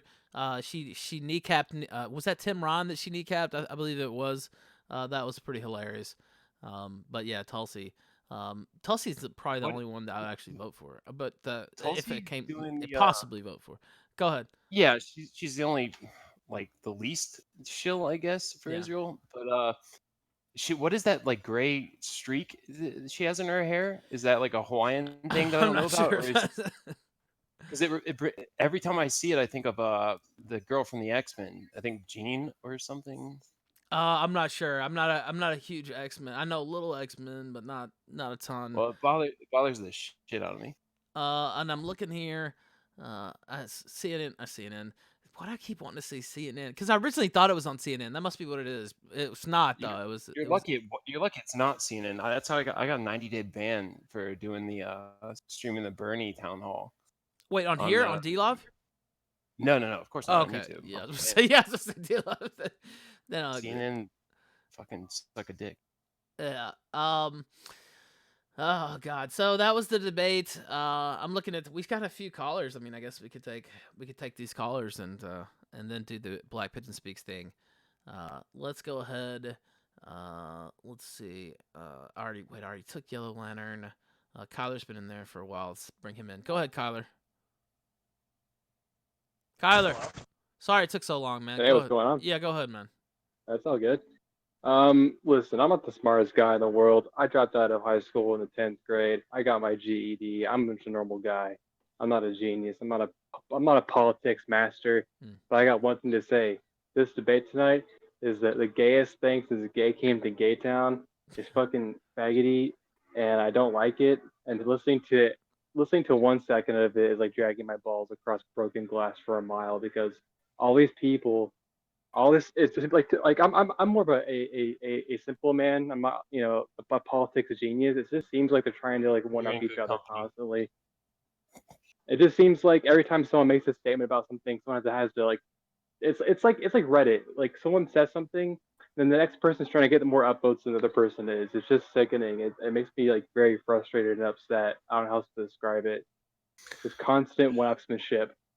Well, the alternative would be just like a couple people and Biden, being a lock the whole time, and we would miss out on all this beautiful content that is inevitably going to bless all of us. I'm kind of excited about tomorrow night because Joe Biden's actually going to be on the stage, and I expect some haymakers probably to be thrown his way. So I am kind of excited about tomorrow.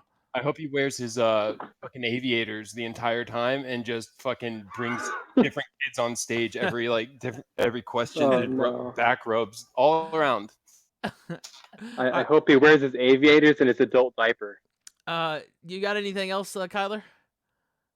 Yeah, I'm hoping the one with Mr. Biden, they're gonna like one of the female people running for the candidacy is gonna ask him to sniff her hair or something stupid like that. Otherwise, no, I have no other insight. Just that this is faggoted out. It's I don't know how else to describe it. It's making me cringe physically in real life, which is a big accomplishment. So kudos to these faggots. All right, thank you, Kyler. I appreciate it, man. All right. Go ahead, Palmer. You're gonna say something. No, I just burped. Oh. Chris, go ahead. You're on the kill stream. Hello. Yeah, what's up? Yeah, buddy? I thought I was just the Paralympics fan, and the only thing that really had any diversity was that end where they all said their final "What's your biggest issue?" thing. I was really surprised that they said like anything close to like saying China, the economy. I thought it was going to be a whole wash towards like progressive ideals and shit.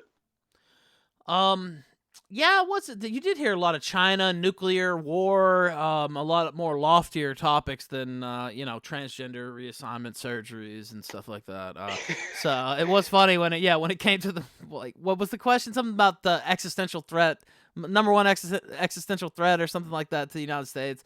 So I don't know. I forget exactly what it was, but basically like the number one threat to the U.S. Yeah, it was the biggest existential threat to the United States. I was just surprised it wasn't just all social issues and stupid shit like that. Very, very proud of some of them, I guess. No, you're right. I was expecting Russia down the line, but I'm guessing one of them thought everyone else was going to do that. Fucking De Blasio pulls that out of his ass at the end and gets a big fucking roar. That was. It was, and then it was. That's what and when he said that, I said, well, that was the obvious answer, of course. I mean, the rabid, Democrat base that you guys have been throwing this Russia shit to for, what, 2 years now or so, however long, 2-3 years. Of course, they want to hear that Russia's the number one threat. They're undermining our democracy. Why wouldn't you say that? Now, I don't know how far de Blasio is going to actually go, but, that was the obvious answer in a Democrat debate.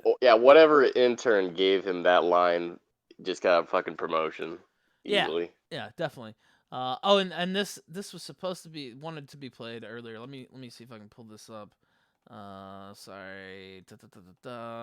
Okay, let me pull it up. Okay. Sí. Hold up.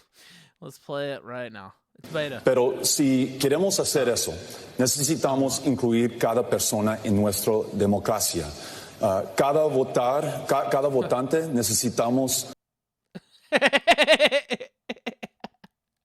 right, that was pretty good. Okay. Now that's okay. Let me look. As I said, I got a couple other articles. The Donald Band. Yeah, we talked about that a little bit. Go ahead, caller. You got anything else, real quick? Caller, can you hear me? All right, thank you, Chris, for calling in. I appreciate it. Wait, what did you just play? Could you guys not hear it? Oh, well, okay. Well, you want me to send it to you? Yeah, okay, I'll send it to you. No, just tell me what it was. It was Beta O'Rourke speaking Spanish, and then they did like a close-in zoom on Cory Booker's face. Oh, really? Yeah. That pisses me off so much. I don't even know why. I don't even care why. I can't stand when they fucking do that. No. But anyways, yeah. All right. All right, let's take another caller. Ken of Arizona T, you're on the kill stream. Go ahead. Hey, 1 second. Let me mute. Sure. Okay. Are you there, sir? Can you hear me all right? Yes, go ahead. It's a pretty nice voice you got there. Well, Klobuchar was a mess, and Beto looked like a cuck as always. Does she? I'll have to look that up. That's the one, right? Who former staffers all like accusing her of I don't know, screaming at him or something like that, isn't it? I don't know. The square-faced bitch looks like a boxer, so I wouldn't put it past her. Yeah, I wouldn't fuck with her. She was fairly strong on some of her answers, though, in terms of debate style and stuff like that. I'll say, but I don't know. It's hard to pick. There's so many people on the stage that probably shouldn't be there, and I don't know. I don't like huge debates like this. And then we have a whole entire another panel tomorrow. Now there are a lot more heavy hitters in that panel, so I'm hopeful that it'll be better. But anyway, yeah. Tulsi was the sanest and best looking, both figuratively and literally, out of all of them. But I don't think she's going to get the Democratic vote. Cory Booker had the best populist appeal, in my opinion. I see. Okay, thank you. By the way, thank you for calling in, man. I appreciate that. Yeah, of course. All right, man. Please call in again. A few super chats I forgot to read. Anon says, "Fuck these Dems. There are Americans without health care, American children growing up in poverty, veterans killing themselves because they can't get the help they need. Any president putting immigrants first is a fucking traitor." Hard to disagree with that. Steph Dev says, "Cory Booker is gayer than Don Lemon. How is this possible?" Oh, great. Hosted by a gay lesbian. Yeah, I don't know if Rachel's going to do it tomorrow night, too. OJ has a hot take. OJ has a hot take. Oh, yes, OJ wanted to weigh in on the Michael Jackson. Is that what we have here too? No, wait. OJ does have. Oh, OJ is this the real account? Hold on, let me see. Yes, it is. Oh my God, OJ Simpson, NFL superstar, of course, famously accused of murder. He didn't get convicted. If you'll look in the show links, Palmer, there's the link. Let's hear what O.J. Simpson has to say about tonight's festivities. Hey, Twitter world. It's me, yours truly, sitting at my house waiting to watch this debate, to hear a bunch of people who think they're capable of running our country. It should be interesting because, to be honest, I don't know most of these guys. But I'm interested to hear what they have to say. And I think every American should be watching this. So I guess we got about 38 minutes to go, so won't be long now. Take care. There's O.J. Simpson, former NFL superstar, the only man to, I think he's still the only one to run for 2,000 yards in a 14-game season. Is his TV on the ground? I don't know. He's 70s style pad there, wasn't it? Why was his TV so low? What was I going can't on? tell. It is. Looks like it's sitting on the ground, doesn't it? That's how like they used to do it back in the day. That's the opposite of the redneck 2 TVs. One on top of the other. Fucking. Oh man. Okay. There's It's so fucking typical. The fucker spends like $2,000 on a brand new flat screen, but can't afford. He just sits it on the ground. All right, now wait. You know what? I was already gonna watch an OJ take. OJ also wanted to talk about. He wanted to talk about Michael Jackson. He knew Michael Jackson. I don't know if you realized that or not, Palmer. No. There goes the link. OJ wants him to weigh in as well. World. I woke up this morning. They were talking about Michael Jackson's 10th anniversary of his death. By the way, sorry I didn't put it up on the screen. Man. You can only hear it. Fuck. His family moved down the hill from me. Start over. Yeah, let me pull it up to this. God damn it. I'm so sick of Windows, you guys. Just getting bodied on every Windows thing. Okay. I was playing tennis in my backyard with a neighbor when he got word that his nephew was sent home from summer camp because they found out he had cancer, and I guess it had something to do with insurance, and they couldn't have him at the camp. He got a little upset and said, "Juice, we got to do something about this." So he came up with the idea. He called some of his friends. He was a celebrity. He called some of his. All right, my bad. I fucked that up. I'm not even gonna play it. I'm not even gonna play it now. Forget it. He talks about Michael Jackson. Just go to Twitter. Just go to Twitter. I thought we were playing it this whole time. Yeah, we were, and then I fucked it up anyway, and I'm not gonna go back. Well, what's he say? Just tell me what he says. He just tells the story about him and Michael Jackson and how they used to run some like cancer charity or something like that. I don't know. I was gonna play it. I thought he was about to like tell some start dropping bombs. Like fucking clubbing with a bunch of No, 6-year-olds? it's just funny because it's so bizarre. That's why it's funny. What is this? Is he doing like a vlog or something? I don't know. He puts out. That's how most of his tweets are actually video tweets that he films, and then puts out. and it's pretty bizarre. And earlier he did one. The funniest part about this one is he actually did it with the glove on, like a golf glove, and people were zooming in, and of course memeing on that. There's the glove right there. Of course, it's insane that guy is still the news to this day. Some people speculate that he was trolling by just like throwing the glove right there in front of the camera. Have you seen the Cory Booker comic that Politico did? They did like a comic book for Cory Booker. Like it's literally just titled like Super. I don't know, something like Super Cory Booker. And the very first page, I saw this when I was working. The very first like window or tile or whatever it's called, graphic, is him in basketball shorts on the basketball court holding a basketball. That's his superhero, is a basketball American. I've not seen that. Okay. Now let me see. There's a few people in the green room. Go ahead, Eric DeMamp. Yeah, hello. Just give me 1 second. Let me just mute the stream. Sure. Okay. All right. Thanks. Thanks for having me on, Ralph. Oh, you're welcome. Go ahead. I was watching the debate as everyone else was. I just have a couple points to make really quick. I'll send you this in Discord chat. Booker had the most. They calculated who exactly had the most talking time. Booker was number 1 at 10.9 minutes. O'Rourke, 10.3 minutes. Warren, 9.3 minutes. Castro, 8.8 minutes. I'll send it to you right now. 1 second. Okay, put that in. Where are you putting that? I'm sending it to you directly in Discord. Okay. You can, all right. You can pop that in really quick. A couple other things. I thought Castro he improved the most by far. Like improved from where he was. Yeah, improved the most. He was like wallowing. He was 1%er. Even though he had, some cringy things. He said, trans rights for abortion or something like that. And it's really radical how they're, you're seeing the mainstreaming of open borders, before our eyes. They're arguing about, should illegal crossings be a criminal or a civil offense. Basically, they're saying you should, if you just get a ticket or something. But other than that, like he improved the most. Warren, she coasted. She didn't really improve. And she kind of like muddled her message a little bit, where she was saying like I didn't think Warren was that strong. No.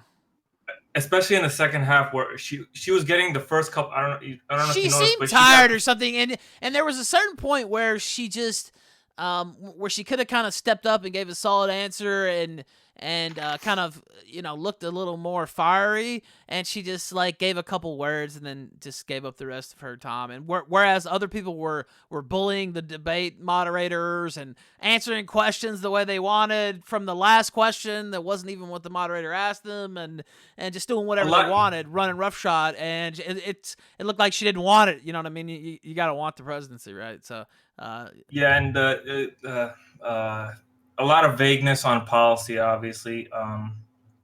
They didn't want to get into specific, especially, if you remember right in the beginning of the debate, I believe it was Lester Holt asked Beto directly, do you support a 70% tax rate? And he's like, dancing around the issue. Nobody couldn't really nail anyone specifically, yes or no, I agree to this, except for like the meme candidates, like a de Blasio or whatever. Yeah.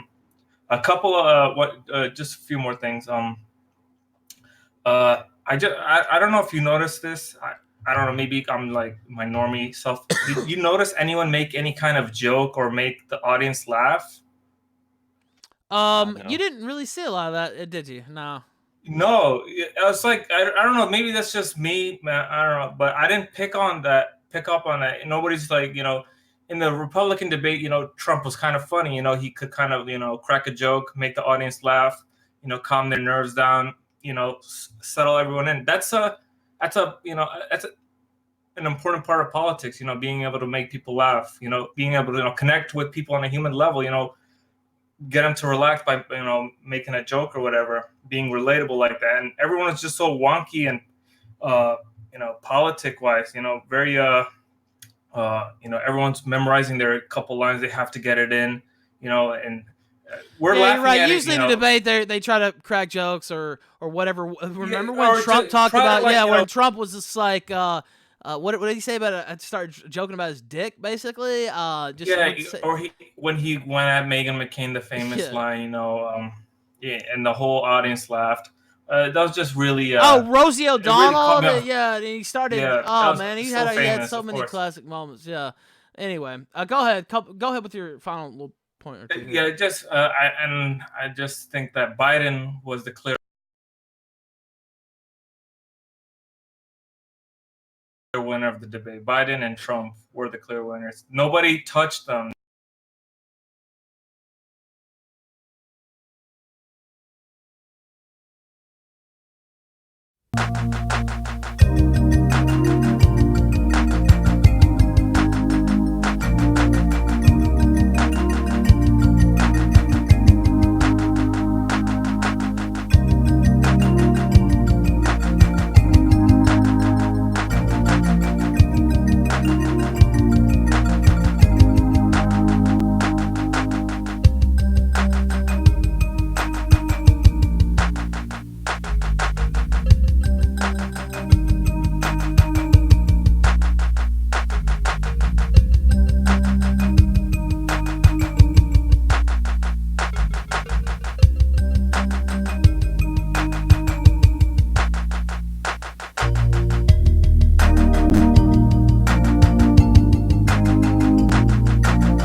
The Rosie O'Donnell line, the Fox News debate. Yeah, I think it was DC. Yeah, it was DC. Wait, no, it wasn't DC. It was Ohio. I was in DC for the inauguration too, but yeah, I was there. It was a fucking blast. It was great. All right, let's take another caller.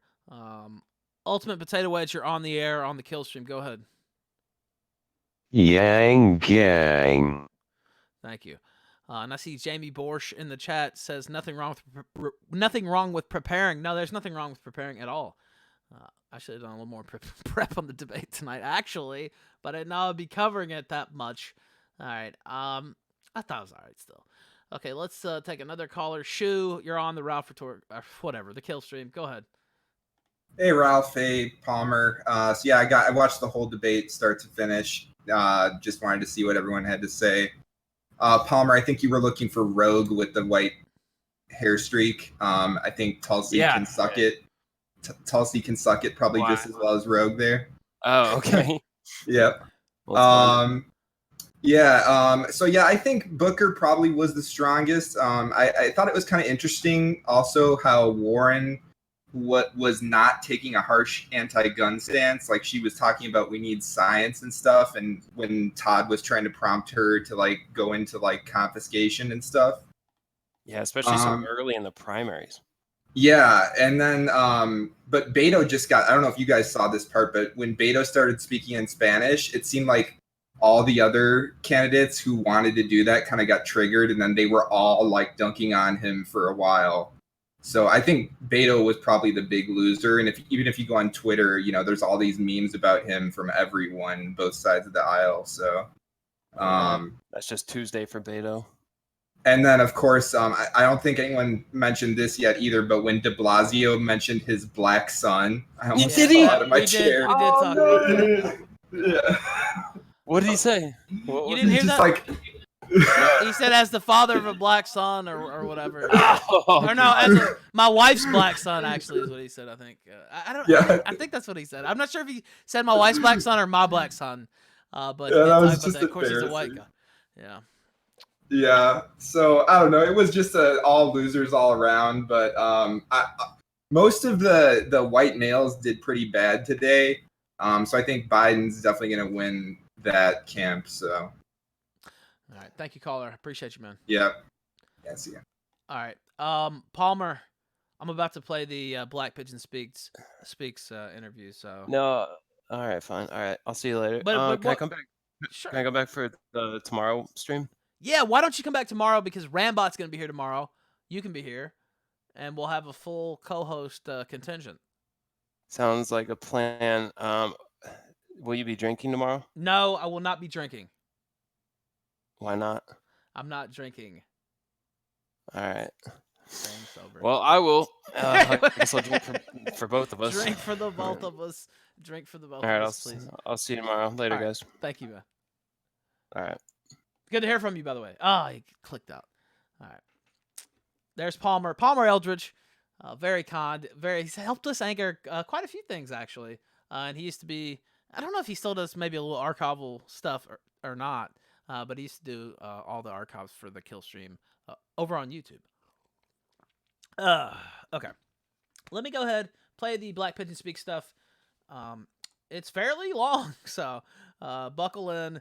I accidentally stopped the recording at 14:47, and then there's another piece that's a lot longer. So here's the first 15 minutes of the interview with Black Pigeon Speaks that I recorded just today, actually. All right, let me go ahead and welcome BPS Black Pigeon Speaks back to the Kill Stream. How you doing today, sir? Doing very well. I apologize to your listeners. I'm crunching on a cracker just as you introduced me, so I apologize for that. I'm doing okay, my friend. How about yourself? I'm pretty good, man. Pretty good. Had a long week last week, but I'm back at it. I saw a bit of that. I'm not really, because I'm actually. Yeah. So I'm not really on the internet so much. So I saw a little bit of that. I'm not too sure I can weigh in on any of it. So no, there's no need. No need. So I won't. Yeah. We brought you on here to talk about Asia and Japan, where you lived. How long did you live in Japan, actually? Well, I'm still living there several years now. I'm looking at leaving though in the next few months. Really? Only because like I just kind of need a change of environment. I think it's a great place. It doesn't mean I won't go back. I've got a visa that allows me to stay there for whenever I want to. So it's a great country. It's just I kind of feel the need to try something else for a little bit, and I'm probably going to be doing that. But Asia is a place that I very much like. I like the people, the food, the culture. It depends, though. For example, that's actually not entirely true. Mainland Chinese food, I don't find very delicious. I find it kind of scary because you don't generally know what's in it. If you get like Chinese food in Taiwan or Hong Kong, you're doing fine. But there might be lead or something in it. Actually, you never know. Like literally, I'm not making this up. They have. So in central Tokyo, what's happened recently, they've opened up the visa system for a lot of the surrounding countries where people generally, your average person was never able to get a visa to visit Japan. Mm-hmm. And this was true of countries like Indonesia, Malaysia, Thailand, Vietnam, China, basically all of them, South Korea. You'd have to be a very wealthy person and pass a whole bunch of background checks before they'd even give you a tourist visa to Japan. And because they were just afraid of, situations like the United States where you have millions of undocumented and illegal immigrants, and they just won't tolerate it there. And what they did, though, in the last year or two is they've opened up to many of these different countries. And in doing so, they've created all these different sort of business opportunities for Japanese people. And one of them, shops that are geared specifically toward Chinese consumers. And in these shops, what you have are things like baby formula, medicines, diapers, things that are generally used by people medicinally or for children. And the reason they're so popular, and I'm not kidding, in central Shinjuku where I live, there's one that's about four stories tall, and it's the size of a small Walmart, geared toward Chinese tourists to be able to buy safe products. And I'm not making that up, because you'll hear stories of babies, 100 babies dying because they got some sort of poisoned milk formula that was. Well, there's the consumer standard in China is it could be anything in your products, right? Well, that's exactly it. I think that's also the other thing is I don't know if they have any standards. Yeah, that's what I was saying. So the Japanese are making quite a bit of money off of just selling I mean, it's kind of a weird idea for people to go on holiday and buy baby diapers. You know, it's a very strange thing, but you know, people are making millions of dollars off of it at this point.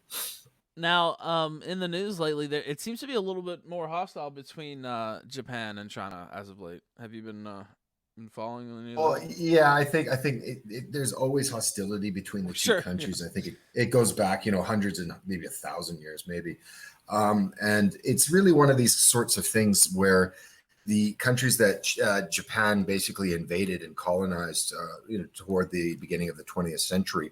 I mean, just taking from the template of the Russians, the Spaniards, the Portuguese, and even the Americans with the Philippine Islands. And, you know, they were just taking their sort of marching orders, not so much from anyone else, but they were doing, you know, almost better than other countries in colonization. And I think this bruised the egos of the most, and especially China, because China, even if you look at the kanji, which is the Chinese character for what the country sees itself as, the kanji in Japanese is naka, which means center or middle. And the thing is I don't know how you'd pronounce it in Chinese, but you know, some of the kanjis you can read back and forth from Chinese to Japanese. A lot of them you can't. And the thing is basically have been, I guess, enemies because of just the sort of blow to national prestige and pride that a small country like Japan was able to conquer large swaths of China, which always saw itself as the middle kingdom, the center of the world. And this kind of, I think, has been rubbed in by several different things, but just most recently, at the beginning of May 1st, there was the abdication of the Japanese emperor. And he just couldn't do his job anymore. The guy was 80-something years old, and they were running him around like a 20-year-old, you know, waving at people at, you know, planet. It was just terrible. So what happened was they allowed him to retire, and I think this is the first time a Japanese emperor has retired in, like, I don't know, 1,000 years or something. And what they do in Japan is they use the Gregorian calendar, of course, so it's 2019 there, but they also generally, for most things, they count the year of the emperor's reign. So I think what we were in previously was Heisei number, which is the name of the imperial era, which is chosen by the government. I think it was Heisei 32 or 33, 34. And what the Japanese did is the Japanese government came out with the new era, the name, and it's the first time they've only ever used kanjis that are Japanese kanjis, so the Japanese characters, and there is no equivalent in Chinese. So the Chinese were kind of mortified by the idea that the Japanese would name their, so just these really stupid just little things, right? Like just really, yeah. But I mean, there is the larger aspects of the Japanese, the Chinese building up different sorts of militarized atolls in the South China Sea, trying to, you know, militarize and claim the entire South China Sea as their own. So they basically made enemies with. Yeah, that is an interesting strategy. That we will just build new islands, basically. Exactly. This is ours. This belongs to us. You know. So I mean, it's done such a good job to the point where if you actually could ever make Vietnam a country where America slaughtered about 3 million people over 65, I think the Marines were pulled out in 71, 72. So like 7 or 8 years, they killed about 3 million people. It was over in 75. But, you know, this would just try to imagine if any country came into the United States, killed 3 million people, and 30 or 40 years later, the country was like trying to become friends with America again. I mean, I don't think Americans would take too kindly to it, right? They still talk about Pearl Harbor, you know. But anyway, the point being is that China's provoking so many of its neighbors in the South China Sea. Vietnam and the United States are now working together militarily, and they're allowing their ships to dock in their ports. So yeah, it's a very China's not really playing a very long game here, at least with its neighbors, because all they're doing is creating situations where they're wildly disliked by almost all of the Philippines. Has problems with them. Obviously, Taiwan has problems with them. Japan has problems with them. Even going down into like Indonesia, they've got problems with them too. I mean, it's everybody. So now, what do you think about China? China seems to have a strategy of belligerence, basically. At least seemingly to me, I don't know. The Chinese do. I can't say that we're not pretty belligerent over here in the United States too, actually. But still, when you think about it, but I was watching this report the other day, where they, the theory always is, oh, the Chinese are on the rise, they're going to be this big power going forward, and we ought to be scared of them, basically, and what are they going to do, and da da da da. But actually, the Japanese still go around making pretty big investments and have a lot of influence around the world, and maybe even has more influence now than China still. Well, the Japanese stock market, as I remember a few months ago, because of just the toll that Trump's trade war is taking on China, actually regained its position as the second largest by market capitalization. And the thing about China is that people don't recognize is that still, there's hundreds of millions of people that still live in abject poverty, like on a couple of dollars a day. What you see in China is a reoccurring theme in that country, where you have the coastal areas becoming wealthy and the interior and central areas not sort of joining in on that party of wealth. Generally happens in Chinese, the sort of circle of Chinese history is you have peasant revolts in the center. Well, that's what I was going to say. One thing real quick, that my professor always said that the Chinese would probably have a civil war before they had any type of world hegemony. I 100% agree with him, your professor. Yeah. Yeah. The reason being is that the Chinese are not a unified country the way, let's say, Japan or Korea are in Asia. They don't have a sense of we Chinese the way Koreans have we Koreans, or the Japanese we Japanese. They're very much about themselves, their families, and that's pretty much it. And the thing is you don't have the same level of cohesion that you would have in countries like Japan. It just doesn't exist. And so what you have is you have a lot of massive inequality within the country. And every time you have this happen, what you have is an elite sort of group of people living on the coast that more identify, with the people coming in and trading with them than they do with their own countrymen in the center of the country that are the peasants, the landless peasants and whatnot.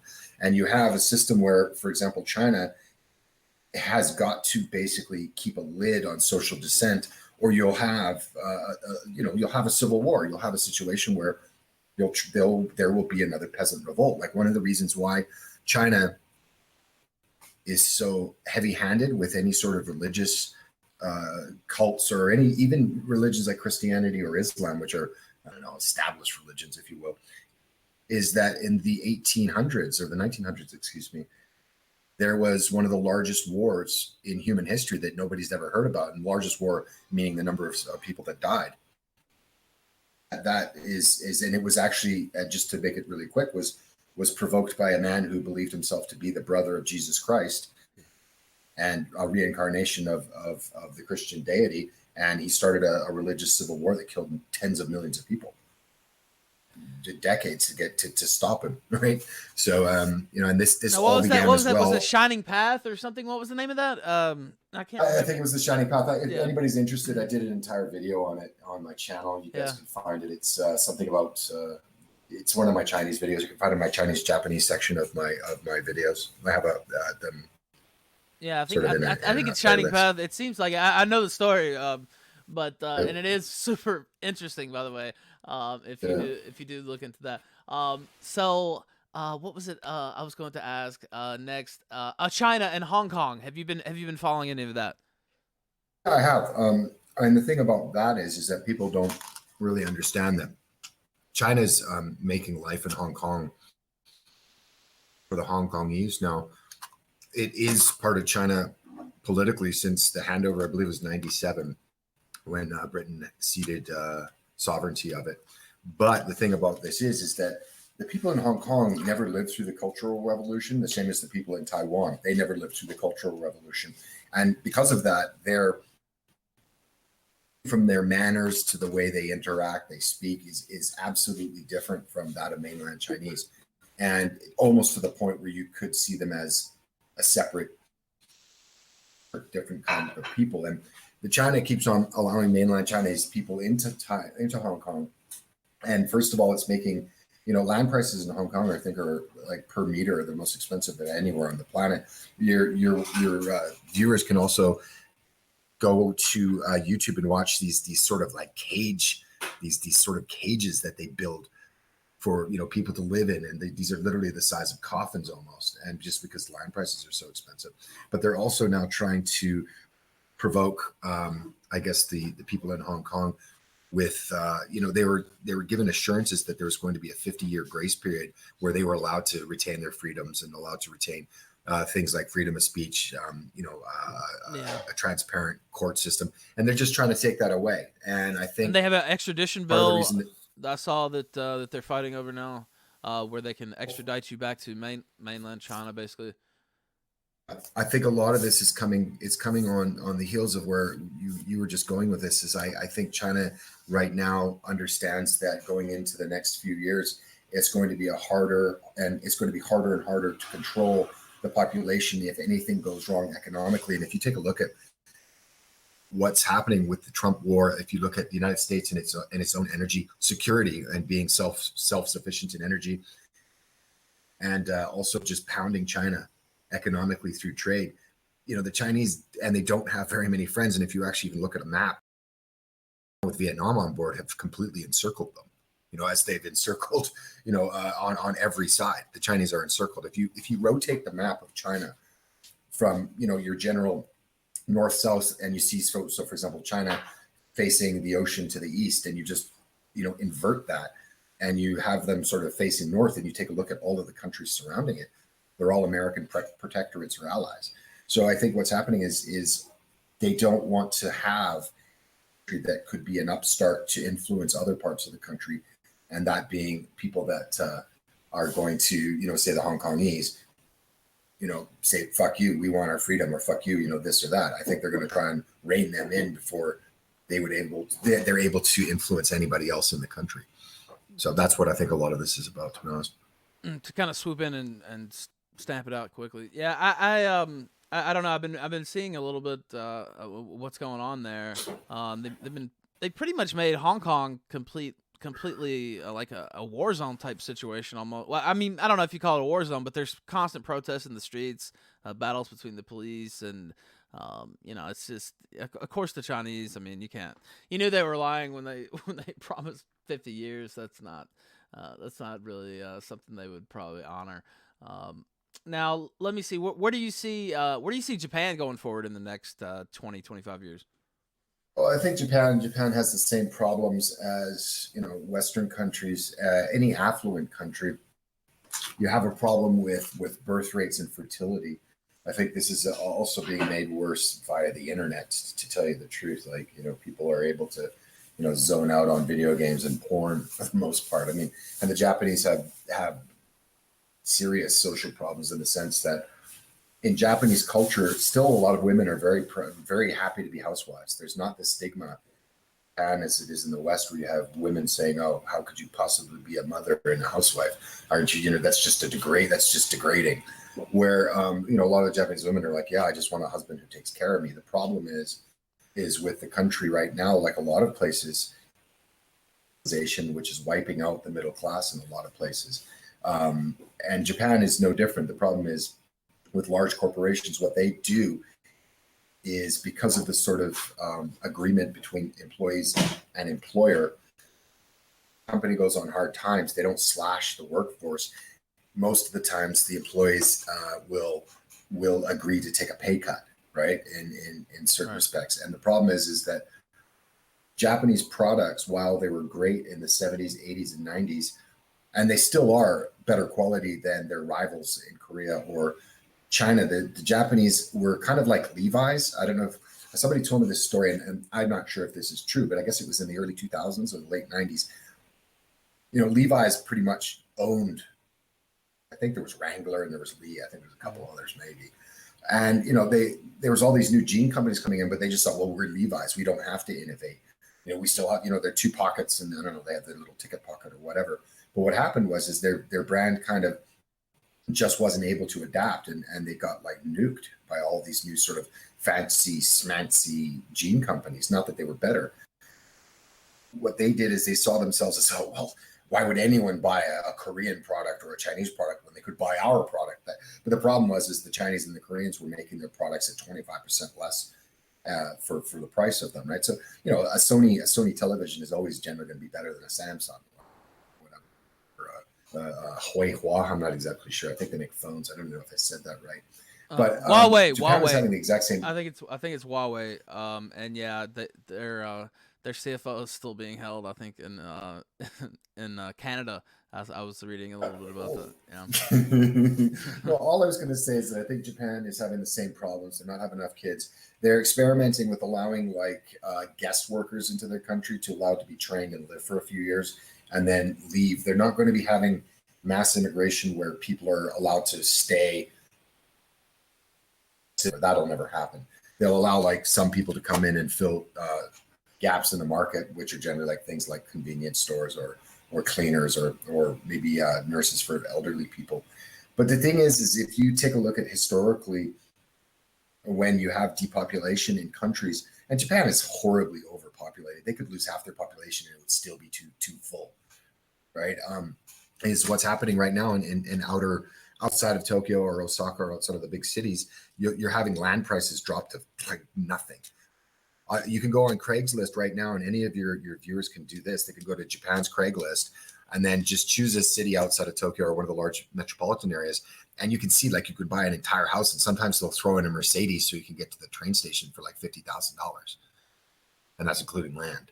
So what I have a feeling is that there's going to be a decrease so there's already a push toward wage increases because they can't get enough people. So for example, convenience stores that have been open for 24 hours for 30 years, they can't pay people enough to work the night shift. So they're closing for the first time ever.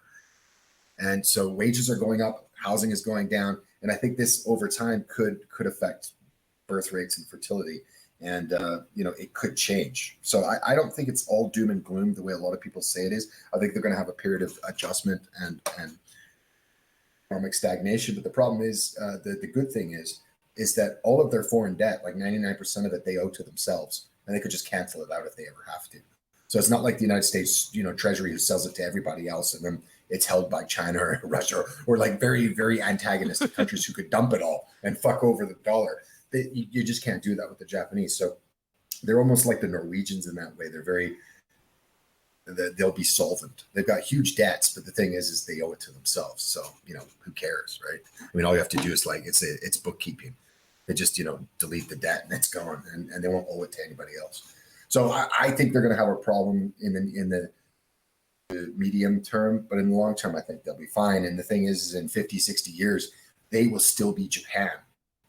I don't know what the fuck America is going to be. I mean, it could be some Marxist gulag by then, run by Alexandria Ocasio-Cortez. Who knows? Well, they have a real sense of Japaneseness there, like you've been talking about, basically, right? It's different in Japan. Are they really hostile to foreigners there in Japan? No, not at all. Well, it depends what kind of foreigners, to be honest. Okay. They don't generally tend to see certain groups from the Middle East in a positive light, only because of the constant negative impression they get through the media. Yeah. Okay. Yeah. Well, things like trucks of peace, bombs of peace. Groups like ISIS for peace. The enslavement of Yazidi women for peace. These sorts of things. But no, I mean, the one thing is, you're right. The Japanese, one of the things I find very interesting about them is they are absolutely enamored with what they believe is their own cultural uniqueness. So, for example, in the United States, if you turn on the TV and you watch a travel show, I don't know, they'll go over to, Kenya, and they'll go to the Serengeti and watch you'll watch some giraffes, or you'll go to Venice and you'll go along the canal in one of those Venetian boats, or you go to Colombia and buy some cocaine. Who knows? And the thing is, I don't know. You never know. But what they do is they'll have a travel show where the Japanese host will go to, say, Paris, and then they'll go to a sushi restaurant in Paris and then ask Parisians what they think of Japanese culture and Japanese food. It's just weird. But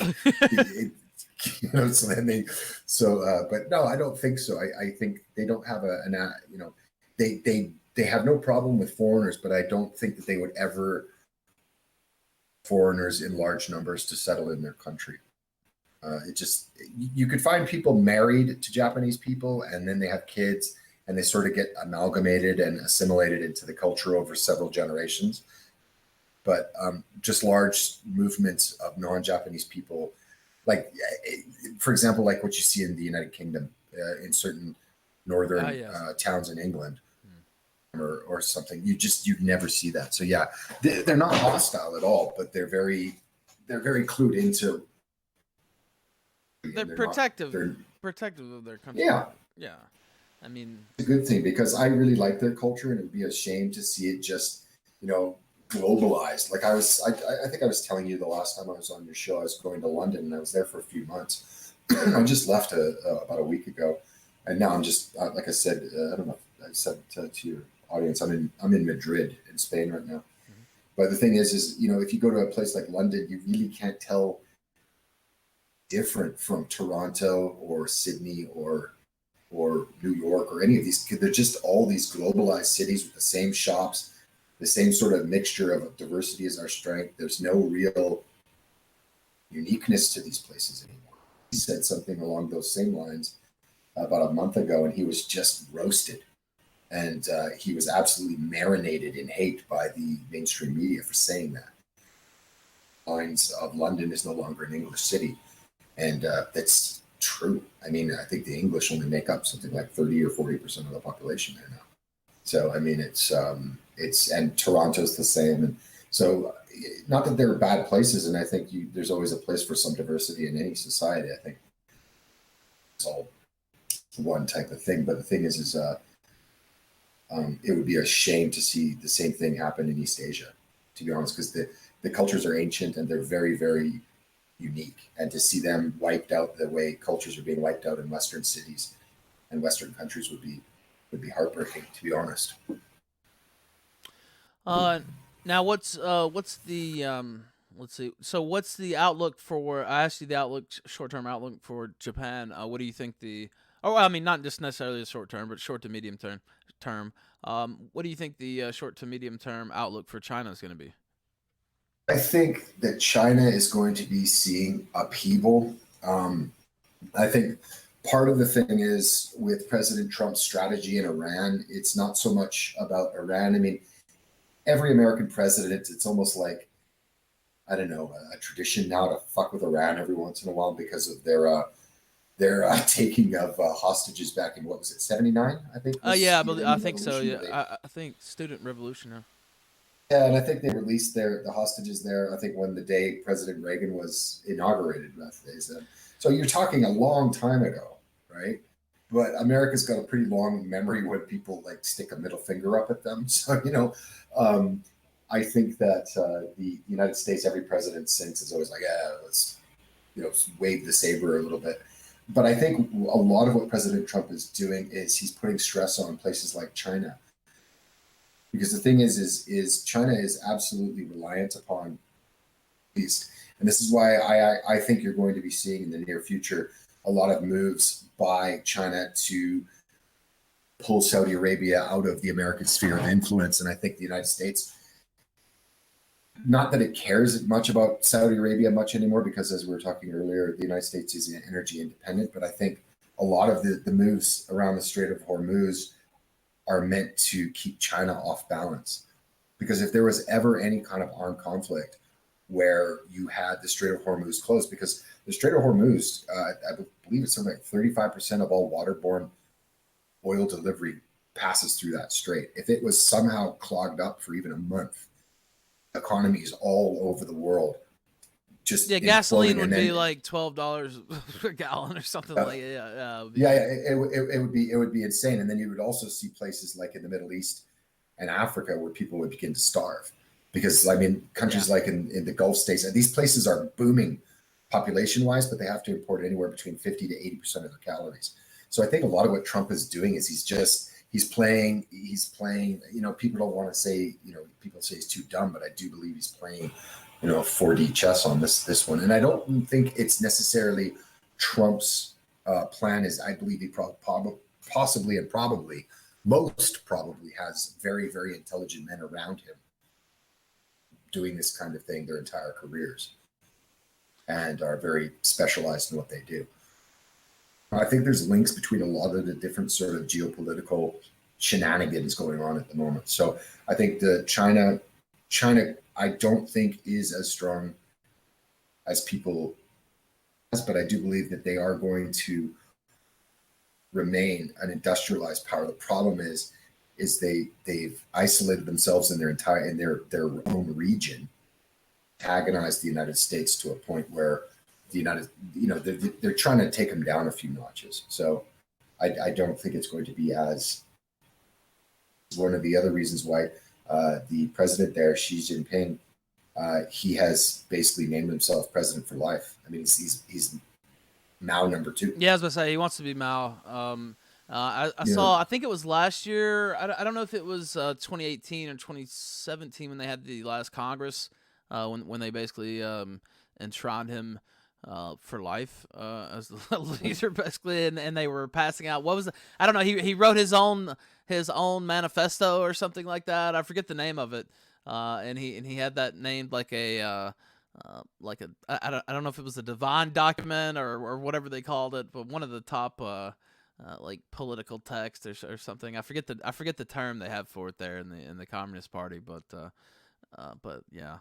He's pretty. I mean, this is not a very. I mean, having the Communist Party, fine. I mean, one thing that they can do because of their sort of authoritarian grip on the country is they can get things done that would take a long time in places like the United States because of all the different levels and checks and balances on power. So they can actually go a lot faster. I mean, they built in Shanghai back in 1990 something. If you take a look at a photo of the Shanghai skyline, it looked like, a backwater, nothing of a city. And you look at it today, and I think underground rail and their rail stations, I think the size of their metro now is the same size as Tokyo's almost. And they've built the damn thing in 20 years. I mean, I was talking when I was in London, they're actually opening up a new train line in London, the Elizabeth line, opened up in 50 years or something like that. And, just the amount of work, just the paperwork and red tape and different levels of government, yada, yada, yada.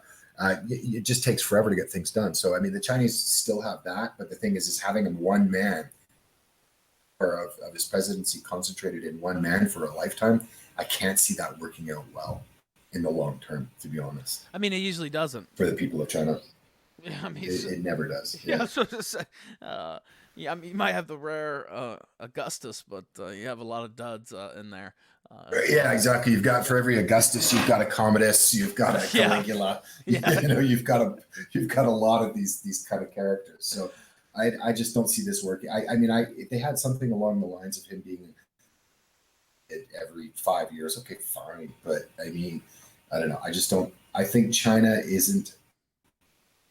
And it's very, very analogous because if any of you guys listening right now, and you do have good viewers, I like your chat very much, but best chat, I would say.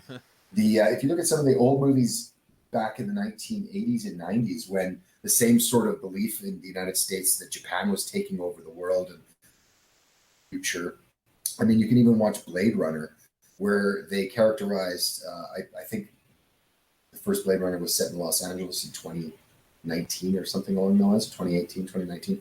And it looked like, the Japanese had taken over. On the big screens, it was geishas and, all the writing was in kanji and hiragana and katakana. If you watch the movie Aliens, I can't remember which one, maybe 2 or number 3, it was owned by the Tanaka Corporation, and it was the Japanese controlling, the colonization of space.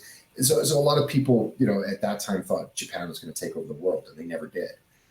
And I think along the same lines, China will get stronger, but it will just become like other, regional powers. It will be a regional power, but I don't know if in this century, if there's any way it could ever become a global hegemon. Yeah, that's what my professor in college always said. And even back then, when I was, how long ago that was that? I don't know. It's been a minute, 10 years ago maybe. But I remember even back then, the dominant narrative was China's on the rise, and oh my God, they're scary. Oh, what's gonna happen? And they're belligerent even then. And pretty much my whole life they've been, in the news as belligerent Chinese. And he always would say, like I've already mentioned in the show, that he believed that they would have a bloody and nasty civil war, and that they probably would already be having one right now, if not for the tight grip of the state. So.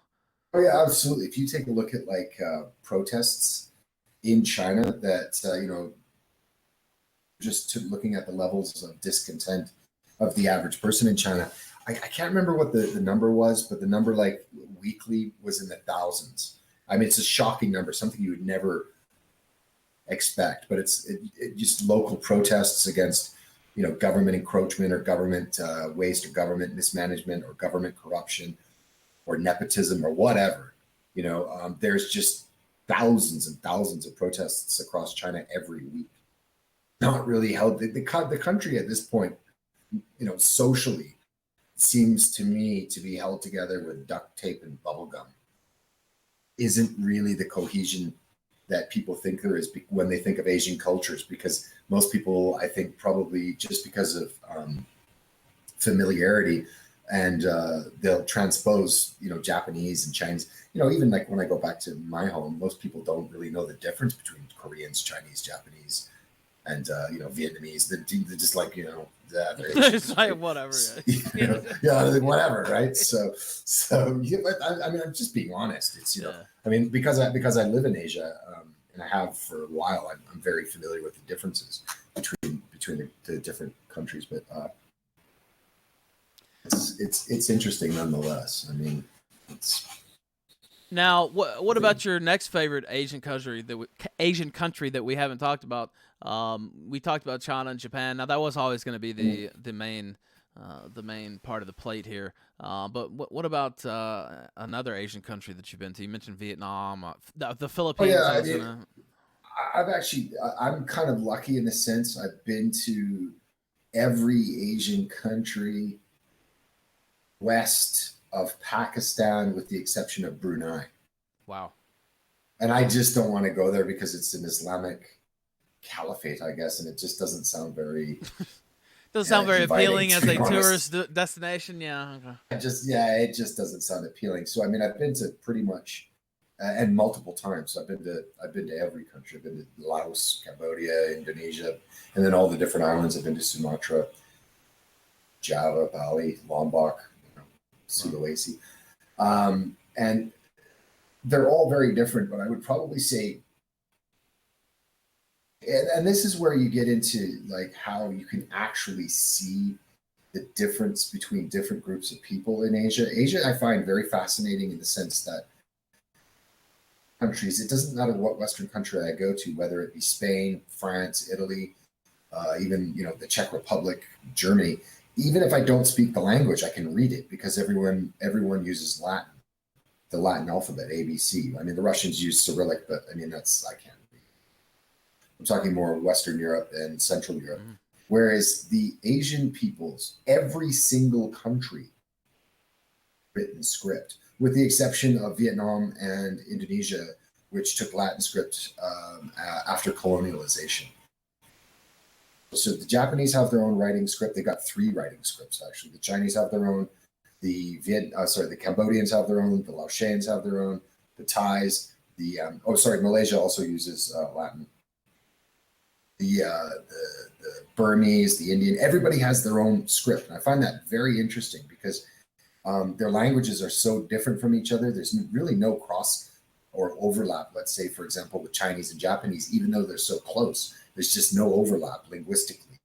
And so talking about countries that are interesting, I find now Thailand is a favorite of everybody's. And I would, if anybody is interested in visiting Asia and they don't want to go to like East Asia and they want to go to South Asia, that's sort of a soft option because it's just so well worn on the tourist trail that, anyone could sort of slide in there. And a lot of people do slide in there and never leave.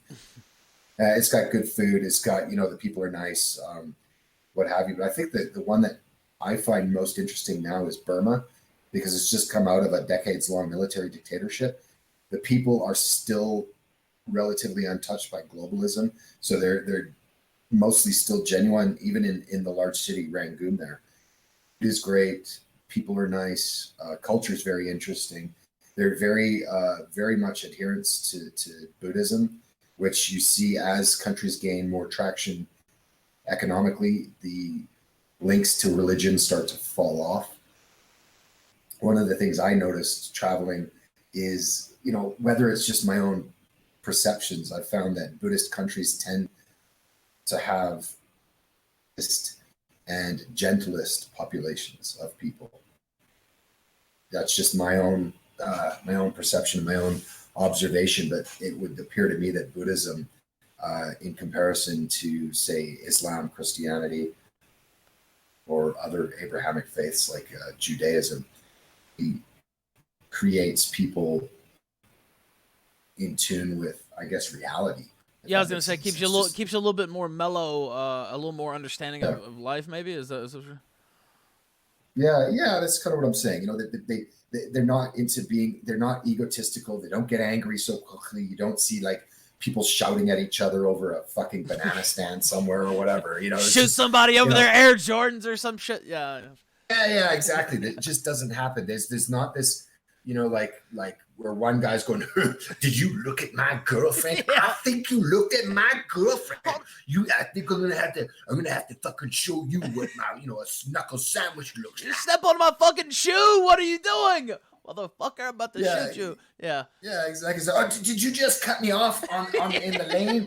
Hold on, where is my fucking Uzi? Where is it? Where's my gun? Yeah. So this shit just doesn't exist. So I would, if anybody was interested in visiting Southeast Asia, my first would be Thailand, just because it's very easy if people have never been there. My second choice would be Burma if people are wanting to see a country, and it's not as poverty ridden as Laos. The poverty in countries like Laos and Cambodia can really be really hard for people that are not used to it. Yeah, so those countries I wouldn't recommend. Might not have all the amenities that you're used to. Yeah, yes. Now, let me ask you about, you mentioned Burma. I'll see if I can say her name correctly, or at least semi-correctly. Aung San Suu Kyi, I believe. Close. That's her. Okay. Now, she won the Nobel Peace Prize around 1990 or so. Early 90s, I don't know. Somewhere in the early 90s. And she came to power in Burma after being on house arrest for 20 years, something like that. And she finally came to power. They pretty much created a new position so she could actually be the leader of the country. Now, the military still has my understanding is they still have a pretty strong hand there, but they're actually letting her, kind of run stuff too, politically or whatever. But they've caught a lot of heat for their dealings with the Rohingya Muslim group there, where they've allegedly killed a lot of them, basically. Now, I think it seems like we talked about the Rohingya a little bit last time. I think we did, because the last time I was on your show, I had just been to Burma. So I went to Burma. Yeah, we talked about her, didn't we? Yeah, I went to Burma in late February, early March. So maybe some of your viewers didn't see that one, but I was there. I was just thinking, I don't remember if I asked you, but she's kind of been turned from a hero into a supervillain by the media. Yeah, she's literally become a caricature of a mustache twirling. Yeah, absolutely. The mainstream media have, I think, even Canada. She was given There's a movement to take back her Nobel Peace Prize, and yes, there's also Canada. I think has they gave her. I don't believe it was an actual citizenship. They gave her an honorary citizenship, perhaps. And I think Canada's already taken that away. They talk about, literally, she's gone from it's like saint. Also, I don't know, when was the last time you heard of the Dalai Lama? I mean, this is the thing. That's true. I don't remember. I think it was the 90s and the early 2000s. You even had Richard Gere and all of Hollywood going, free Tibet, free Tibet, free Tibet. From the Chinese invasion and control. And they were basically, what they're doing is there's all kinds of Han Chinese that are moving into Tibet, where very soon the Tibetan people are going to be a minority. And for 20 years, people in the West were calling this a genocide. Can't really call that a genocide anymore, because to do that would then you'd have to recognize what's happening in Western countries at the this point. And I'm not saying it's a genocide. I've never said it was a genocide. I think all I talk about is, in that respect, is that the Western nations are demographically, culturally, and socially transforming at a rapid pace. But Aung San Suu Kyi, and then the reason the Dalai Lama isn't spoken of either anymore, not only because he talked about nationalism for the Tibetan people, but he also said that all of these migrants that were coming in from the 2015 migrant crisis that went into 2016, that they had to go back, and that Europe was for Europeans. He did say that. He did say that, and I haven't heard a fucking peep in the mainstream media about the Dalai Lama since he said that. Oh man, they unpersoned him after that, didn't they? You know what? I remember that story now. They did. Germany was for the Germans, Europe was for the Europeans, and these people have to go back. And after that, you never heard from them. And Aung San Suu Kyi, she basically is negotiating a country that has had what they believe, and even if you read some of the literature by former American ambassadors talking about the problem with the Rohingya, is that the Rohingya basically refused citizenship in Burma because they believe themselves to be a separate entity. And when the end of the Raj came and the British decolonization of the area, they wanted to join with Bangladesh, with other Muslims, because they are ethnic. They look like Bengalis rather than, say, Burmese, right? And they're Islamic, they're not Buddhist. And they're trying to take an entire chunk of it called the Arakan province.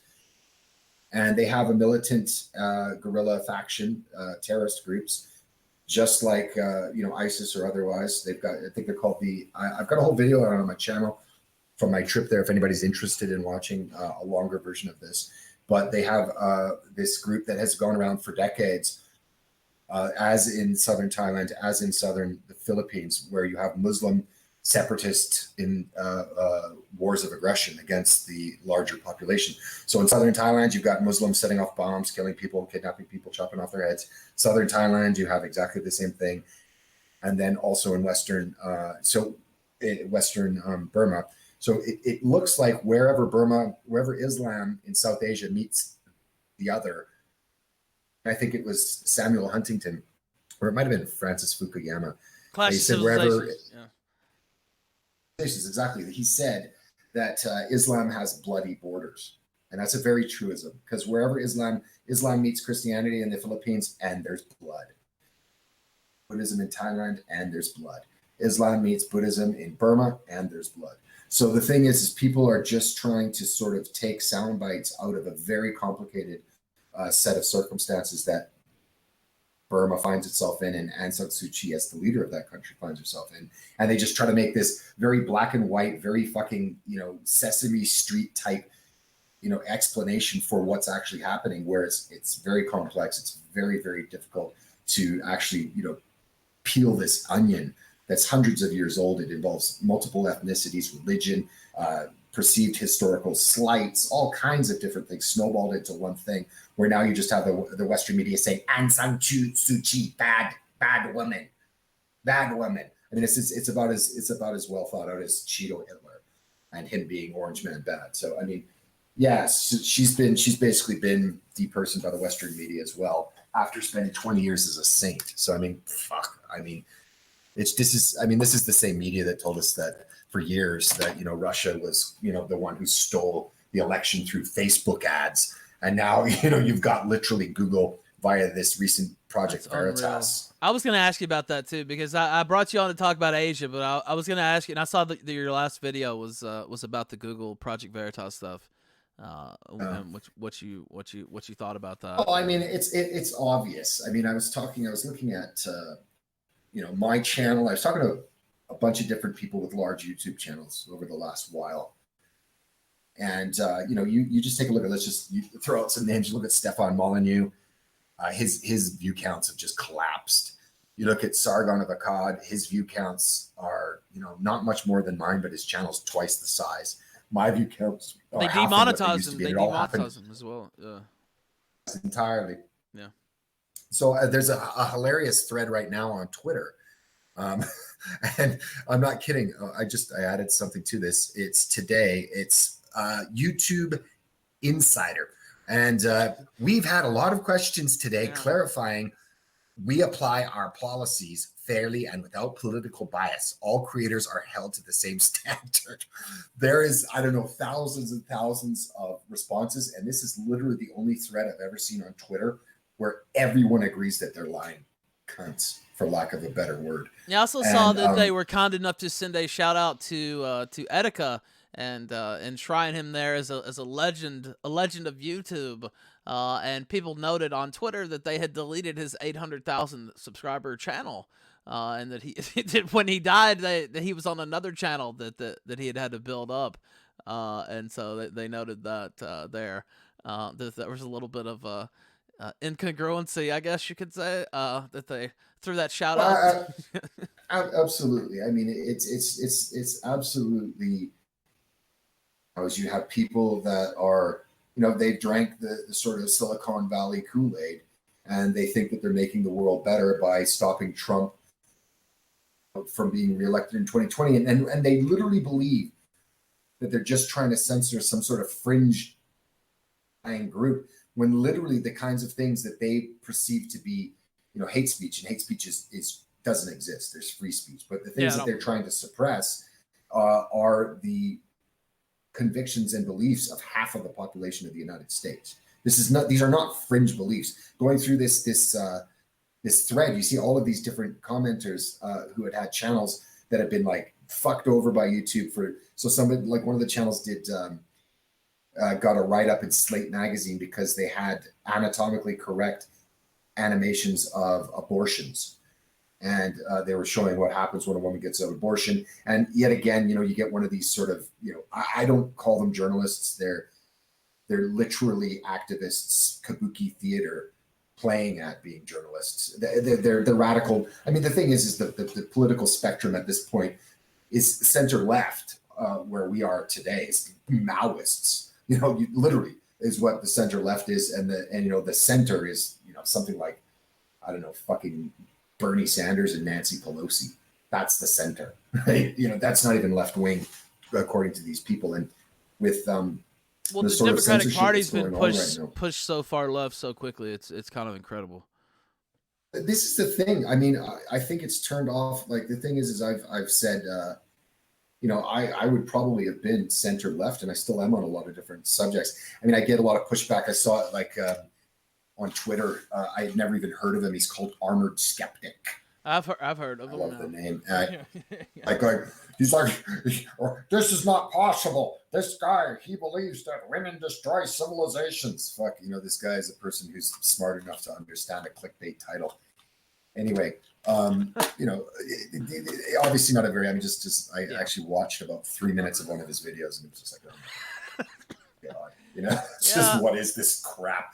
Anyway, I'm not a big fan of his. I'll put that out there. Yeah, I've talked to him once or twice.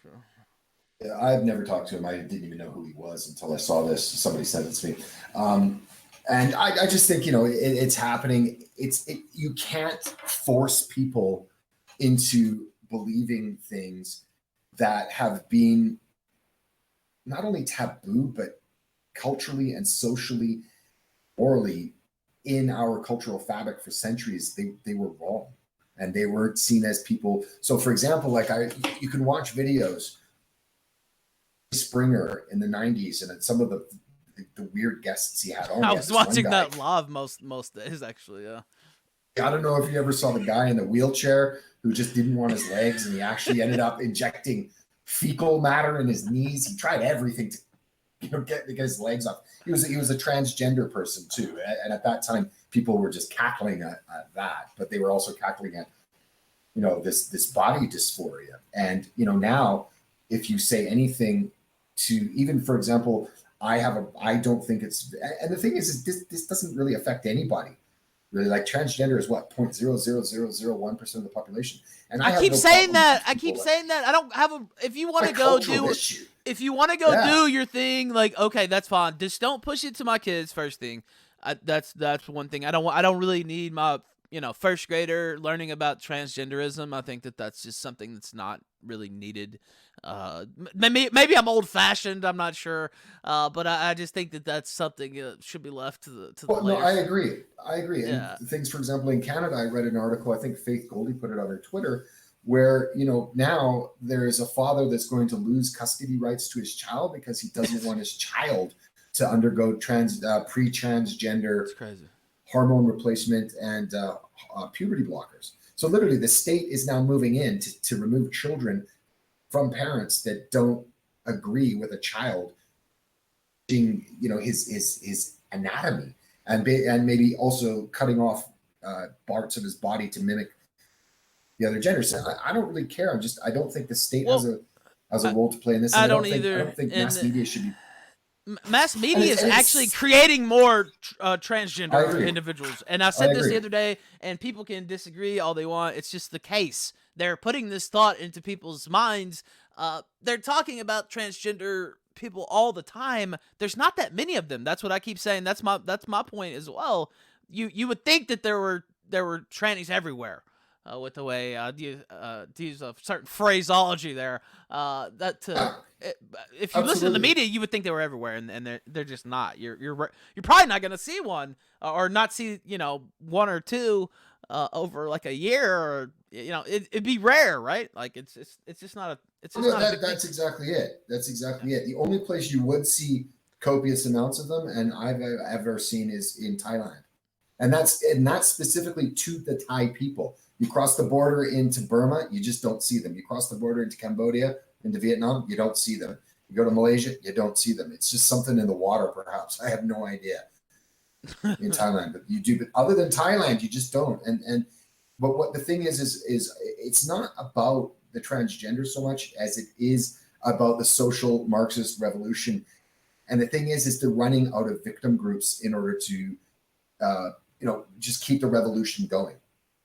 Group of people, and I've said this before, the only group of people left are pedophiles. Right? They're the only sort of that's it.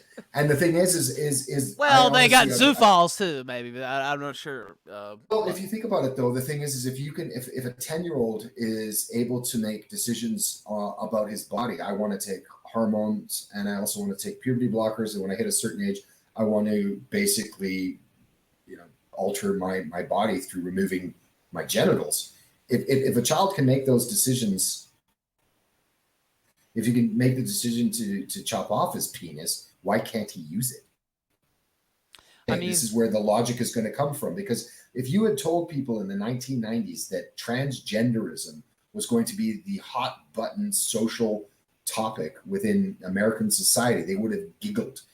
I've even, in one of my last videos, I was talking about the fact that, even TV shows as innocuous as Friends are now seen as problematic, is the word they like to use, and bigoted and oppressive, because they had these kinds of jokes within their shows, right? I mean, like you could never have Married with Children on in reruns at this point. Oh man, I was just watching it. Friends. I was just watching Married with Children I don't know, 3 or 4 weeks ago. I just happened to have my TV on, and it came on, and I was like, there's just no way, much less a show like, going further back to All in the Family and some of the other stuff that's been on TV.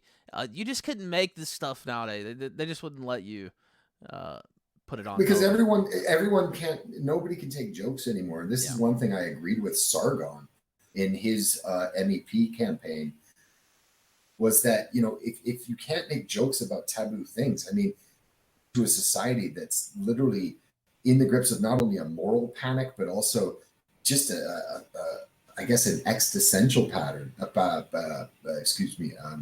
an existential panic in what their society is, what it's about.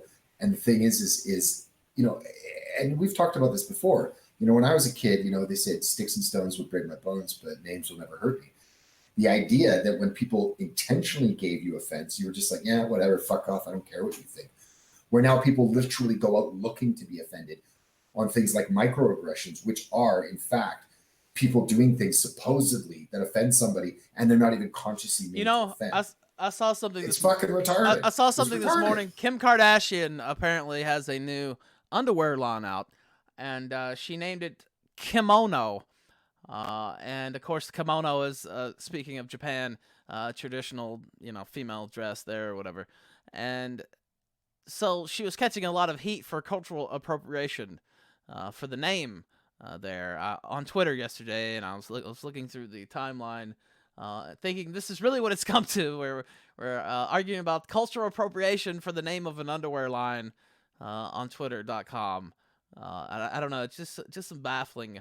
It is baffling. The funny thing is whenever I've read about these sorts of things in relation to Japan, there was one, I believe it was, they had a white woman play the lead character in the live action Ghost in the Shell movie. Yeah.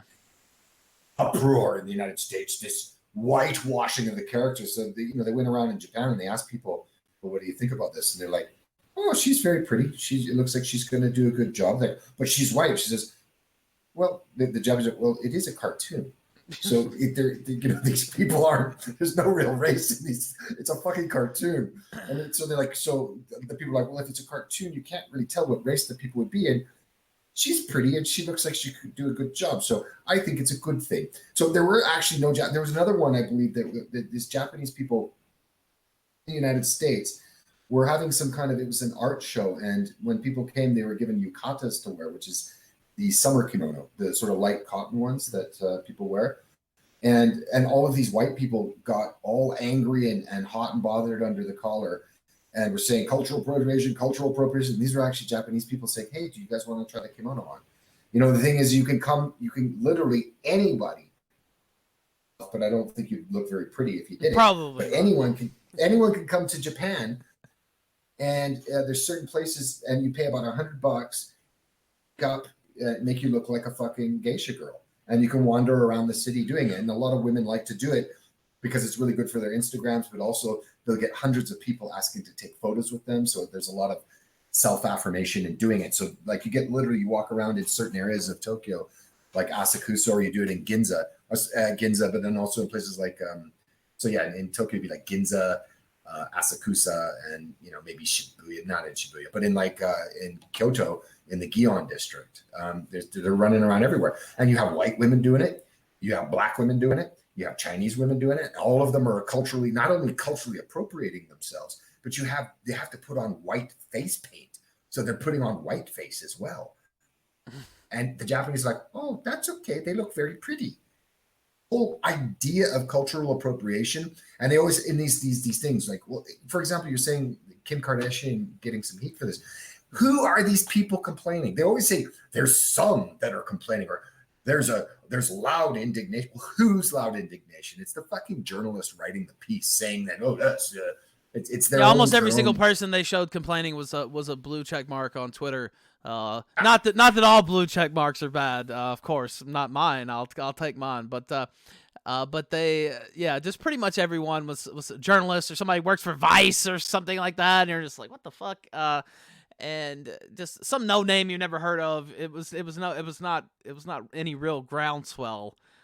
Just people telling other people to be mad on Twitter about something that doesn't matter. I mean, I've told people to be mad on Twitter too, but about loftier topics, I would say, than something like that. I don't know. All of these things, all they indicate to me is a society that doesn't really have any real problems. Yeah. I have a big. If that's what we're arguing about, we're doing okay. Yeah.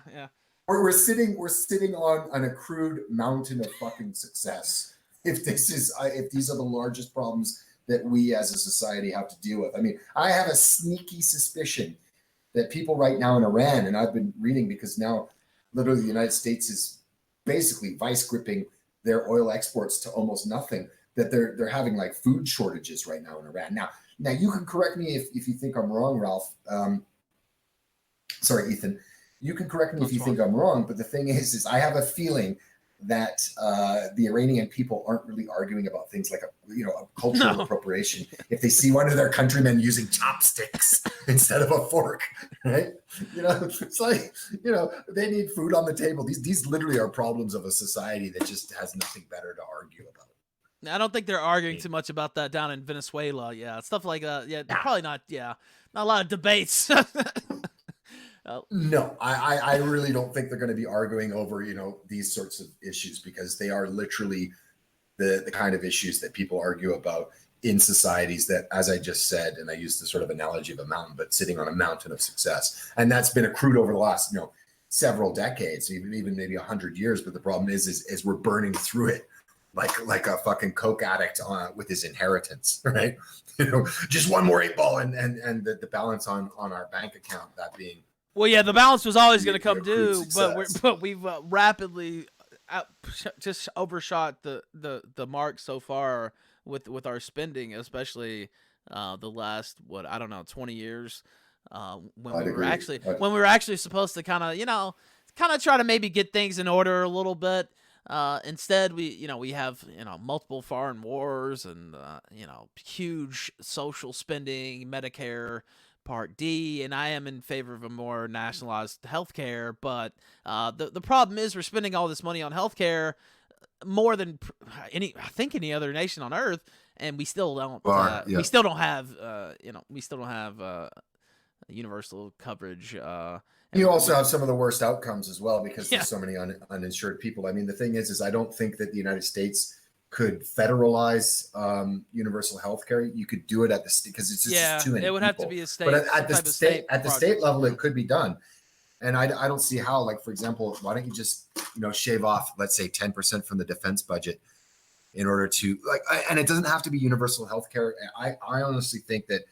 I think some type of voucher free system. Universal health care. Nah, I think it may be some voucher. You want to look at the two countries I would give you some advice to look into are Australia and Japan, where they have universal health care at a base level for everybody. But the thing is you can also top it up with private, and also you don't get everything for free. You have to pay a certain percentage of your doctor's visits, like 30%, but they're very cheap, and up to $6,000 per year it's capped at in Japan. So what it does is it calms down people that want to just go to the doctor when their nose has a twitch. Yeah, exactly. This is why systems in places like Canada and the UK are in such bad condition. They're in such bad condition because people overuse them and abuse them, and then also you're inviting people in who have never basically contributed to the system, and then they're bringing in their elderly. Well, there's so many free riders on these systems. Yeah, that's the problem. So the thing is I think what you could have. This is the thing. You could have a welfare system. You could have universal health care. You could have all of these nice things, but you cannot have open borders at the same time. True. I even saw an article in the Guardian, the fucking Guardian, and they were saying, come on, left, you've got to understand, you can have welfare, but you can't have open borders. You've got to choose which one you want. So it's just basic economics. It's not even, you don't even have to be, some master scholar to figure this shit out, right? Like, this is pretty elementary type stuff, dude. And the fact that you have to sit there and try to explain this to people, and then they'll just call you name. Oh, you're just a racist, or you're a what? It's like, I mean, the funny part is I get like, on Twitter, people, there was somebody sent me this one from this one of the failure, the group of failures that surround Kraut & Tea. And they were trying to call me like a racist because, against Japanese people. And it's just like, what the fuck? I live in Japan. You're the biggest proponent of Japanese culture that I've ever seen, actually. Yeah, and I get people telling me like in my comments, like, fuck you, you Japophile weeb. Yeah. You weeabo. I get it all the time, and then like these fucking I think they're just salty because they're literally basement dwelling failures for the most part. But at the same time, and I know your wife Nora, she's Pakistani. That's true. And they call you a white supremacist. It's almost at this point where these people, you just literally can't take them fucking seriously anymore because they are a fucking joke.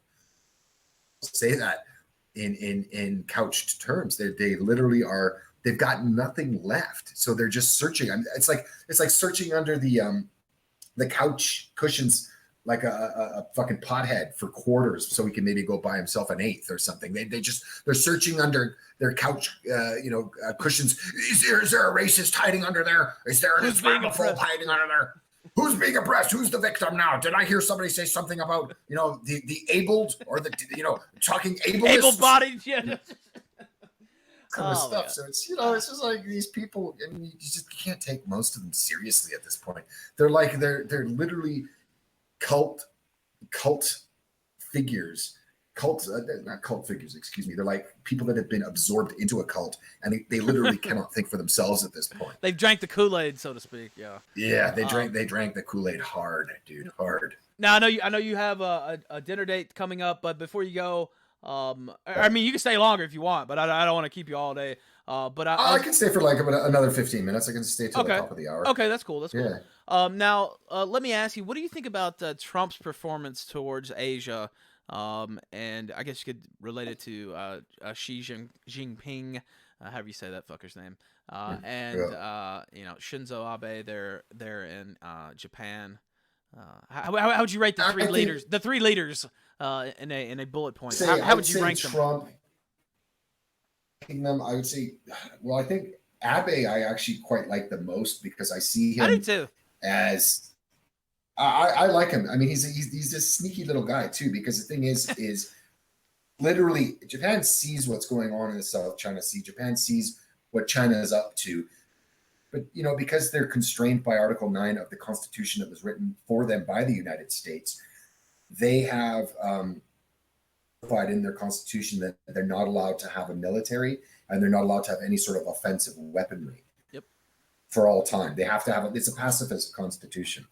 And I also think this is why the United States bequeathed to them a Westminster-style system of politics rather than a presidential, because a presidential system you can have quirks like Trump come out of nowhere, right? Whereas, you know, a Westminster system is thoroughly, you know, party partisan in politics. But the thing I like about Abe is they've just been building, you know, they call them helicopter aircraft carriers. And there's a new one that's just came out, I think, you know, about 6 months ago called the Kaga. And the Kaga was one of the ships that I think was, you know, damaged and destroyed at the Battle of Midway.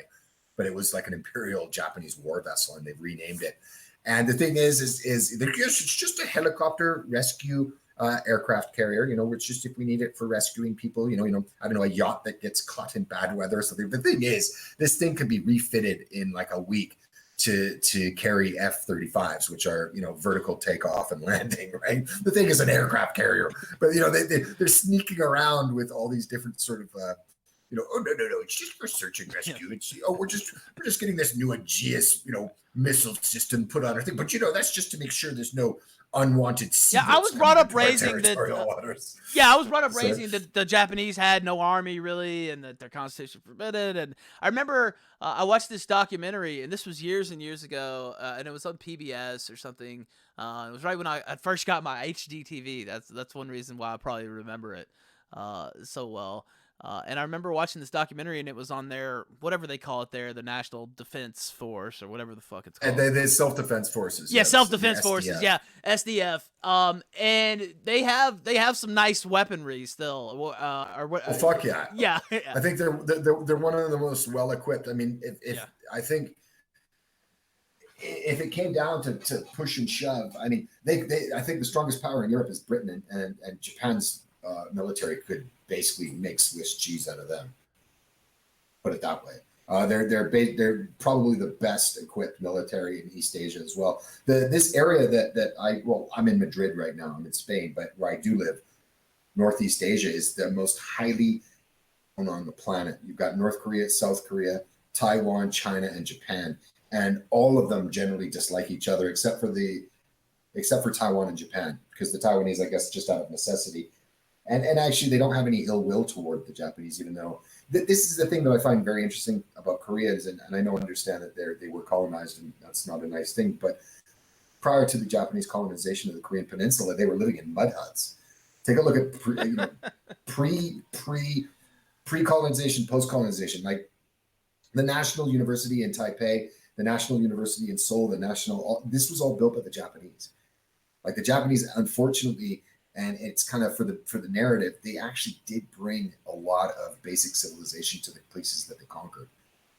Taiwan was Formosa. It was a Portuguese colony, right? And I think Formosa means beautiful island or beautiful wind or something. But anyway, the point is things aren't as cut and dry as you're learning in like 2019 in, you know, the craze of social justice. And I've also talked about this, and I'm actually getting together, you know, this long sort of video on how I don't think that this sort of like, mentality around victimists. Is I'm going to start calling them not victimhood. I'm going to start calling it victimism and victimists. I'm going to start adding the ism and the ist to the word victim. I don't think this sort of way to order society can have any sort of longevity. It doesn't make any sense. The same goes with, for example, I've been just talking about, eliminating anyone with student debt. I mean, if you did that, all you're doing, I mean, we can get into that section entirely. But what you're doing is in our society is you're always trying to absolve people of their own life choices and circumstances, and everything is always somebody else's fault. And if it isn't somebody else's fault, it was their ancestors' fault. So, your particular situation in this world today is nothing. You have no choices. You have no person that is completely at the whim of circumstances surrounding you. And I don't understand what you're saying. So we talked about I think student loans a little bit last night. Now, obviously, I'm pretty negative on the whole student loan system. Now, part of that is I owe a lot of money in student loans, and so I'm not too happy about it. And I don't really think it's fair. But I can't say that I had zero choice. In that's what I would say. And I spent the money happily. I mean, I'm not gonna lie, some of it at least. But that's my point I was going to make, is that the thing is with the student loan system that we have today, I would absolutely fucking agree. What it does is it incentivizes banks to give people loans for fucking anything. If I want to do a degree in fucking, I don't know, Shota anime, I want to do a PhD in that. Well, I got a political science degree, and I kind of wish I had gotten something else in the long run. Yeah, but in the long run, but yeah, the banks are incentivized to loan to anyone because they're secured by government. You're never allowed to declare bankruptcy on them, and then the universities can keep jacking up the prices on everything because they've got a steady stream of more and more and more and more people coming. I agree, the whole system is broken, but the thing is that you can't. What you could have is you could have amnesty on a percentage or something. I don't think you're going to be able to write it off. I was talking about it last night. I don't think you're going to be able to write off the whole. Bernie Sanders, I think, put out a proposal to just cancel the whole debt and everything. But how would that work for people that spent 10 years paying off their debt? You would have to have some type of. You're a sucker paying off your debts. There's too many voters out there. You would have to have them. They would have to get some type of bonus or provision or some type of make good on that.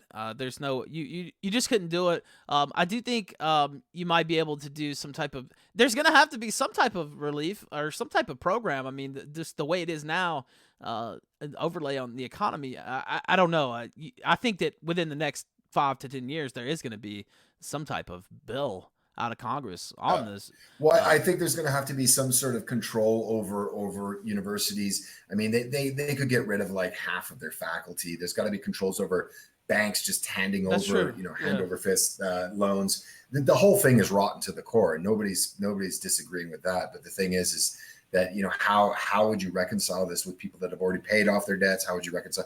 And the problem is what's happened now, unfortunately, is that because of student loans, what you have now is basically an overeducated population where a 4-year degree, mostly at this point, unless you're getting it in a technical field, is just the equivalent of a high school diploma 30, 40 years ago. Well, yeah, it definitely doesn't mean as much. Basically, a college diploma just shows that you're, that it's almost like a high school diploma was. Yeah, now that you mention it, I think that's true, actually, yeah. It's just, I think what it is it shows to employers that you're willing to stick with something. You have the ability to, perhaps you're not a complete imbecile, basically.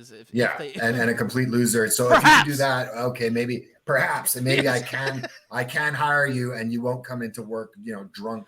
Yeah. So something like that. Maybe, possibly.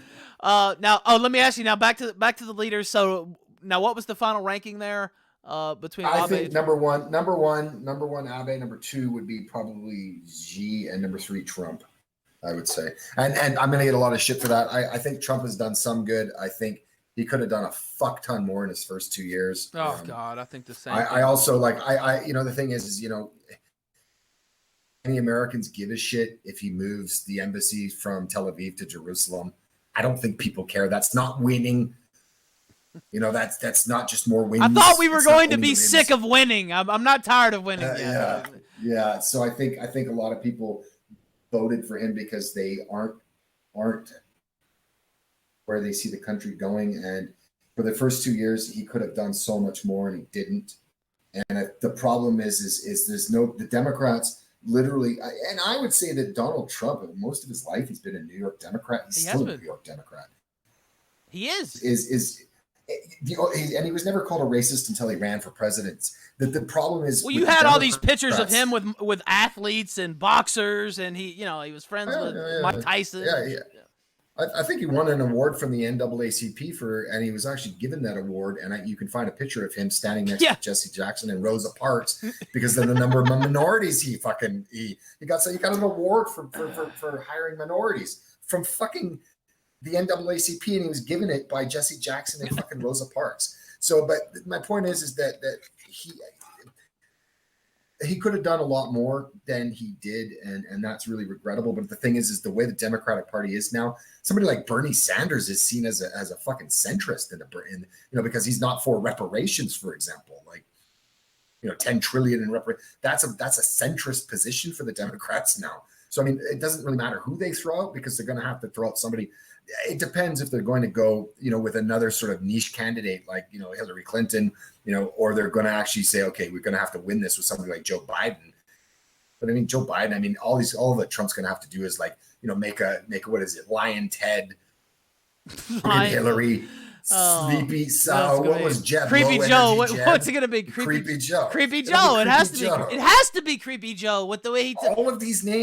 All of these names have fucking stuck. It's brilliant what he's done.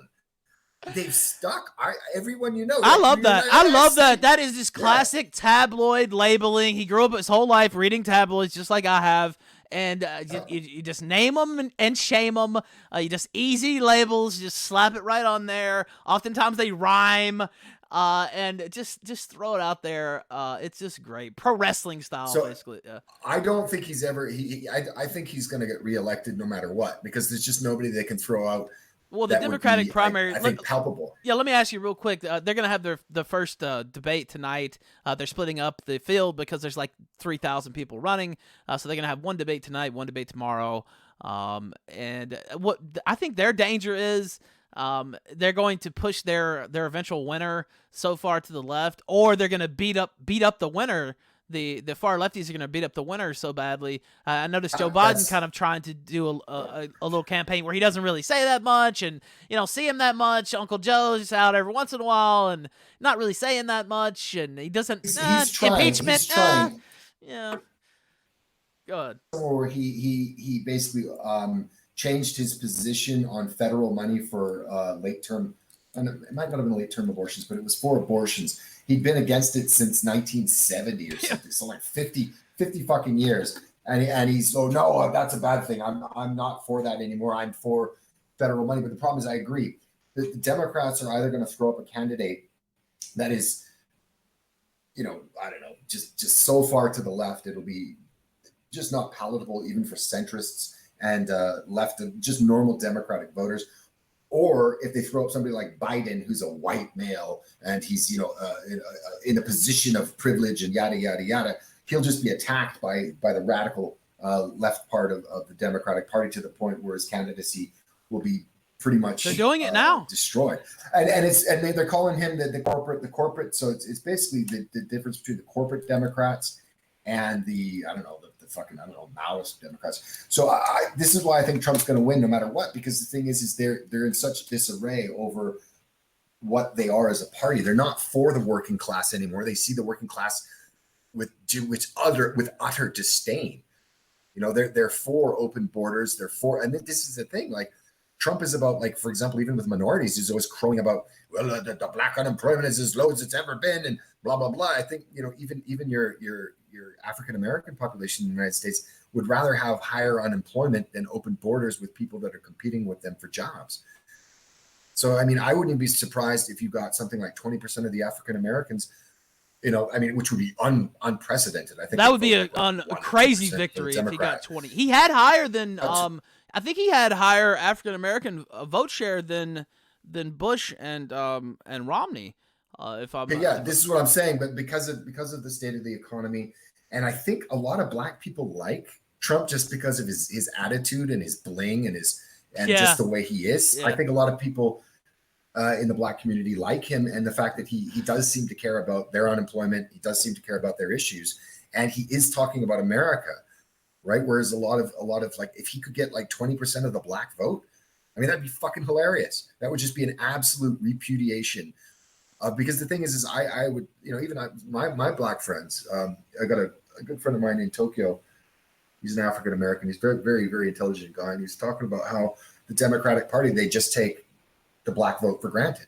You know, they say, okay, we'll throw some more money at you in the ghetto and for the next whatever election, and then they just forget about them, and they take their vote for fucking granted. And the thing is every you know, other group tries to make politicians work for their vote. This is what the black vote needs to do, and if he got 20% of the vote of the African American vote, I fucking piss myself laughing. You know, just what a repudiation of all of these fucking, you know, these socialists and these Marxists, you know, where they're going with this, right? And I don't give a shit if people want to have politics that I disagree with. The only thing is I don't want to have to pay for them.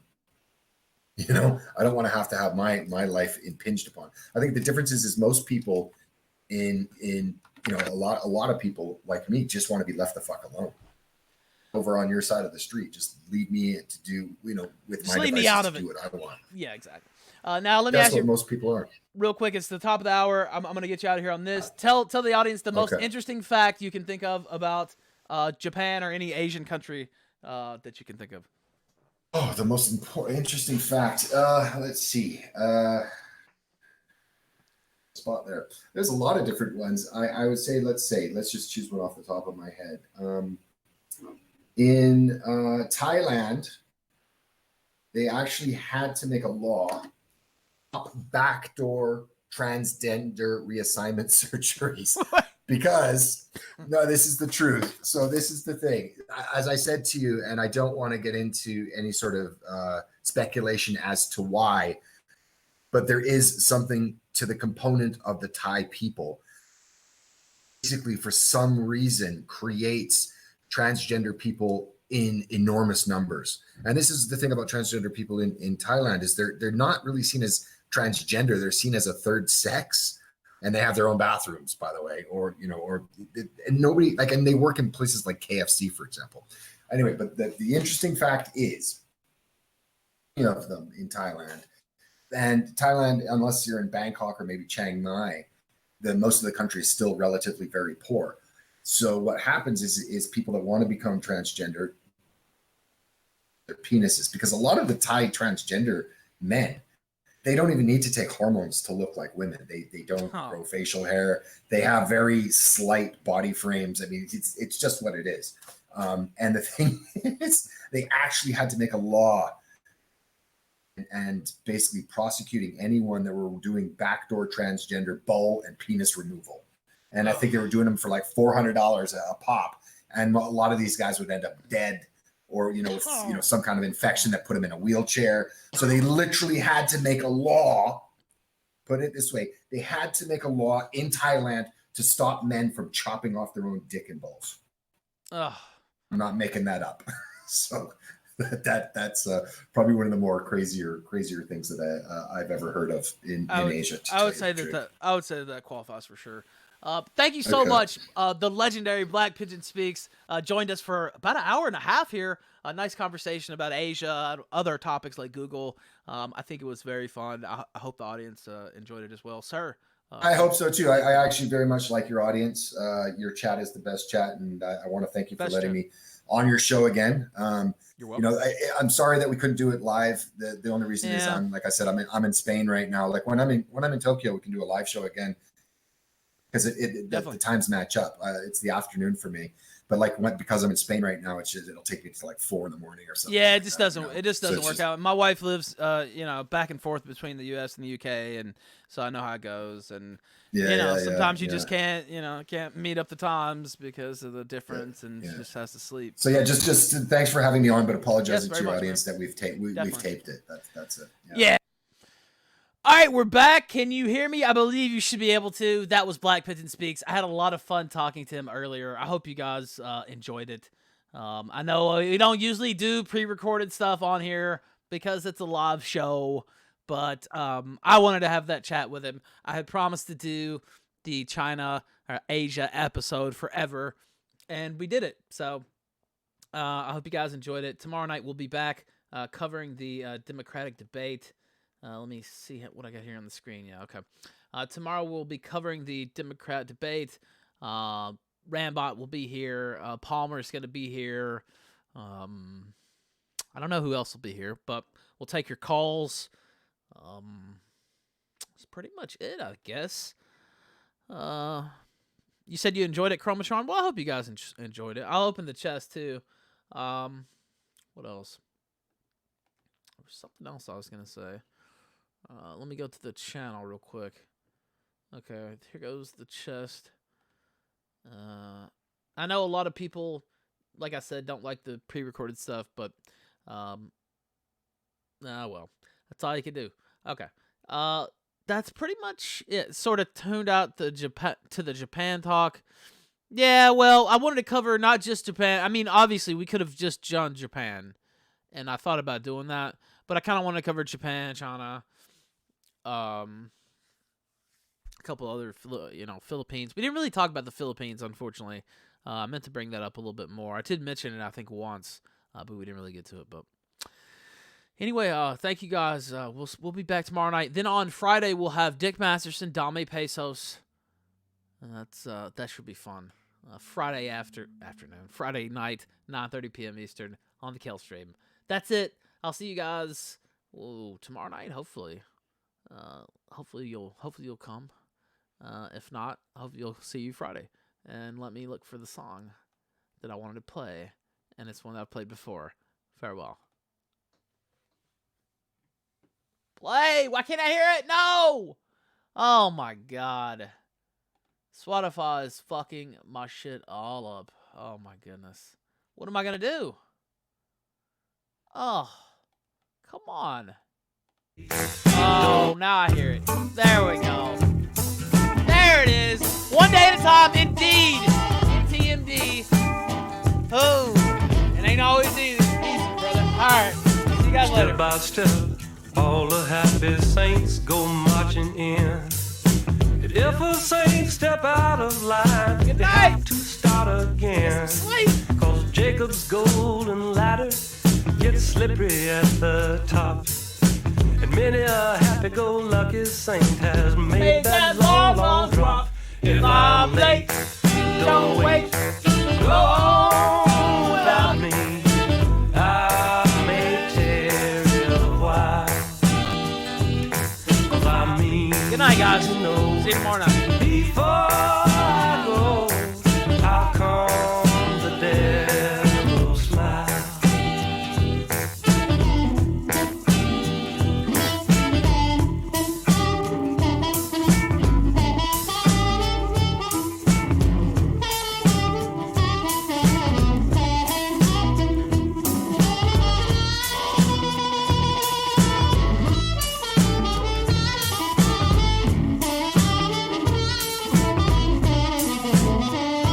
If I'm late, don't wait, go on without me.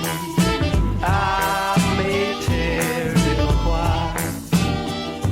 'Cause I mean to know before I go, how come the devil smiles? Free from care, free from fear, the saints are trooping in. Children play all around the throne, innocent of sin.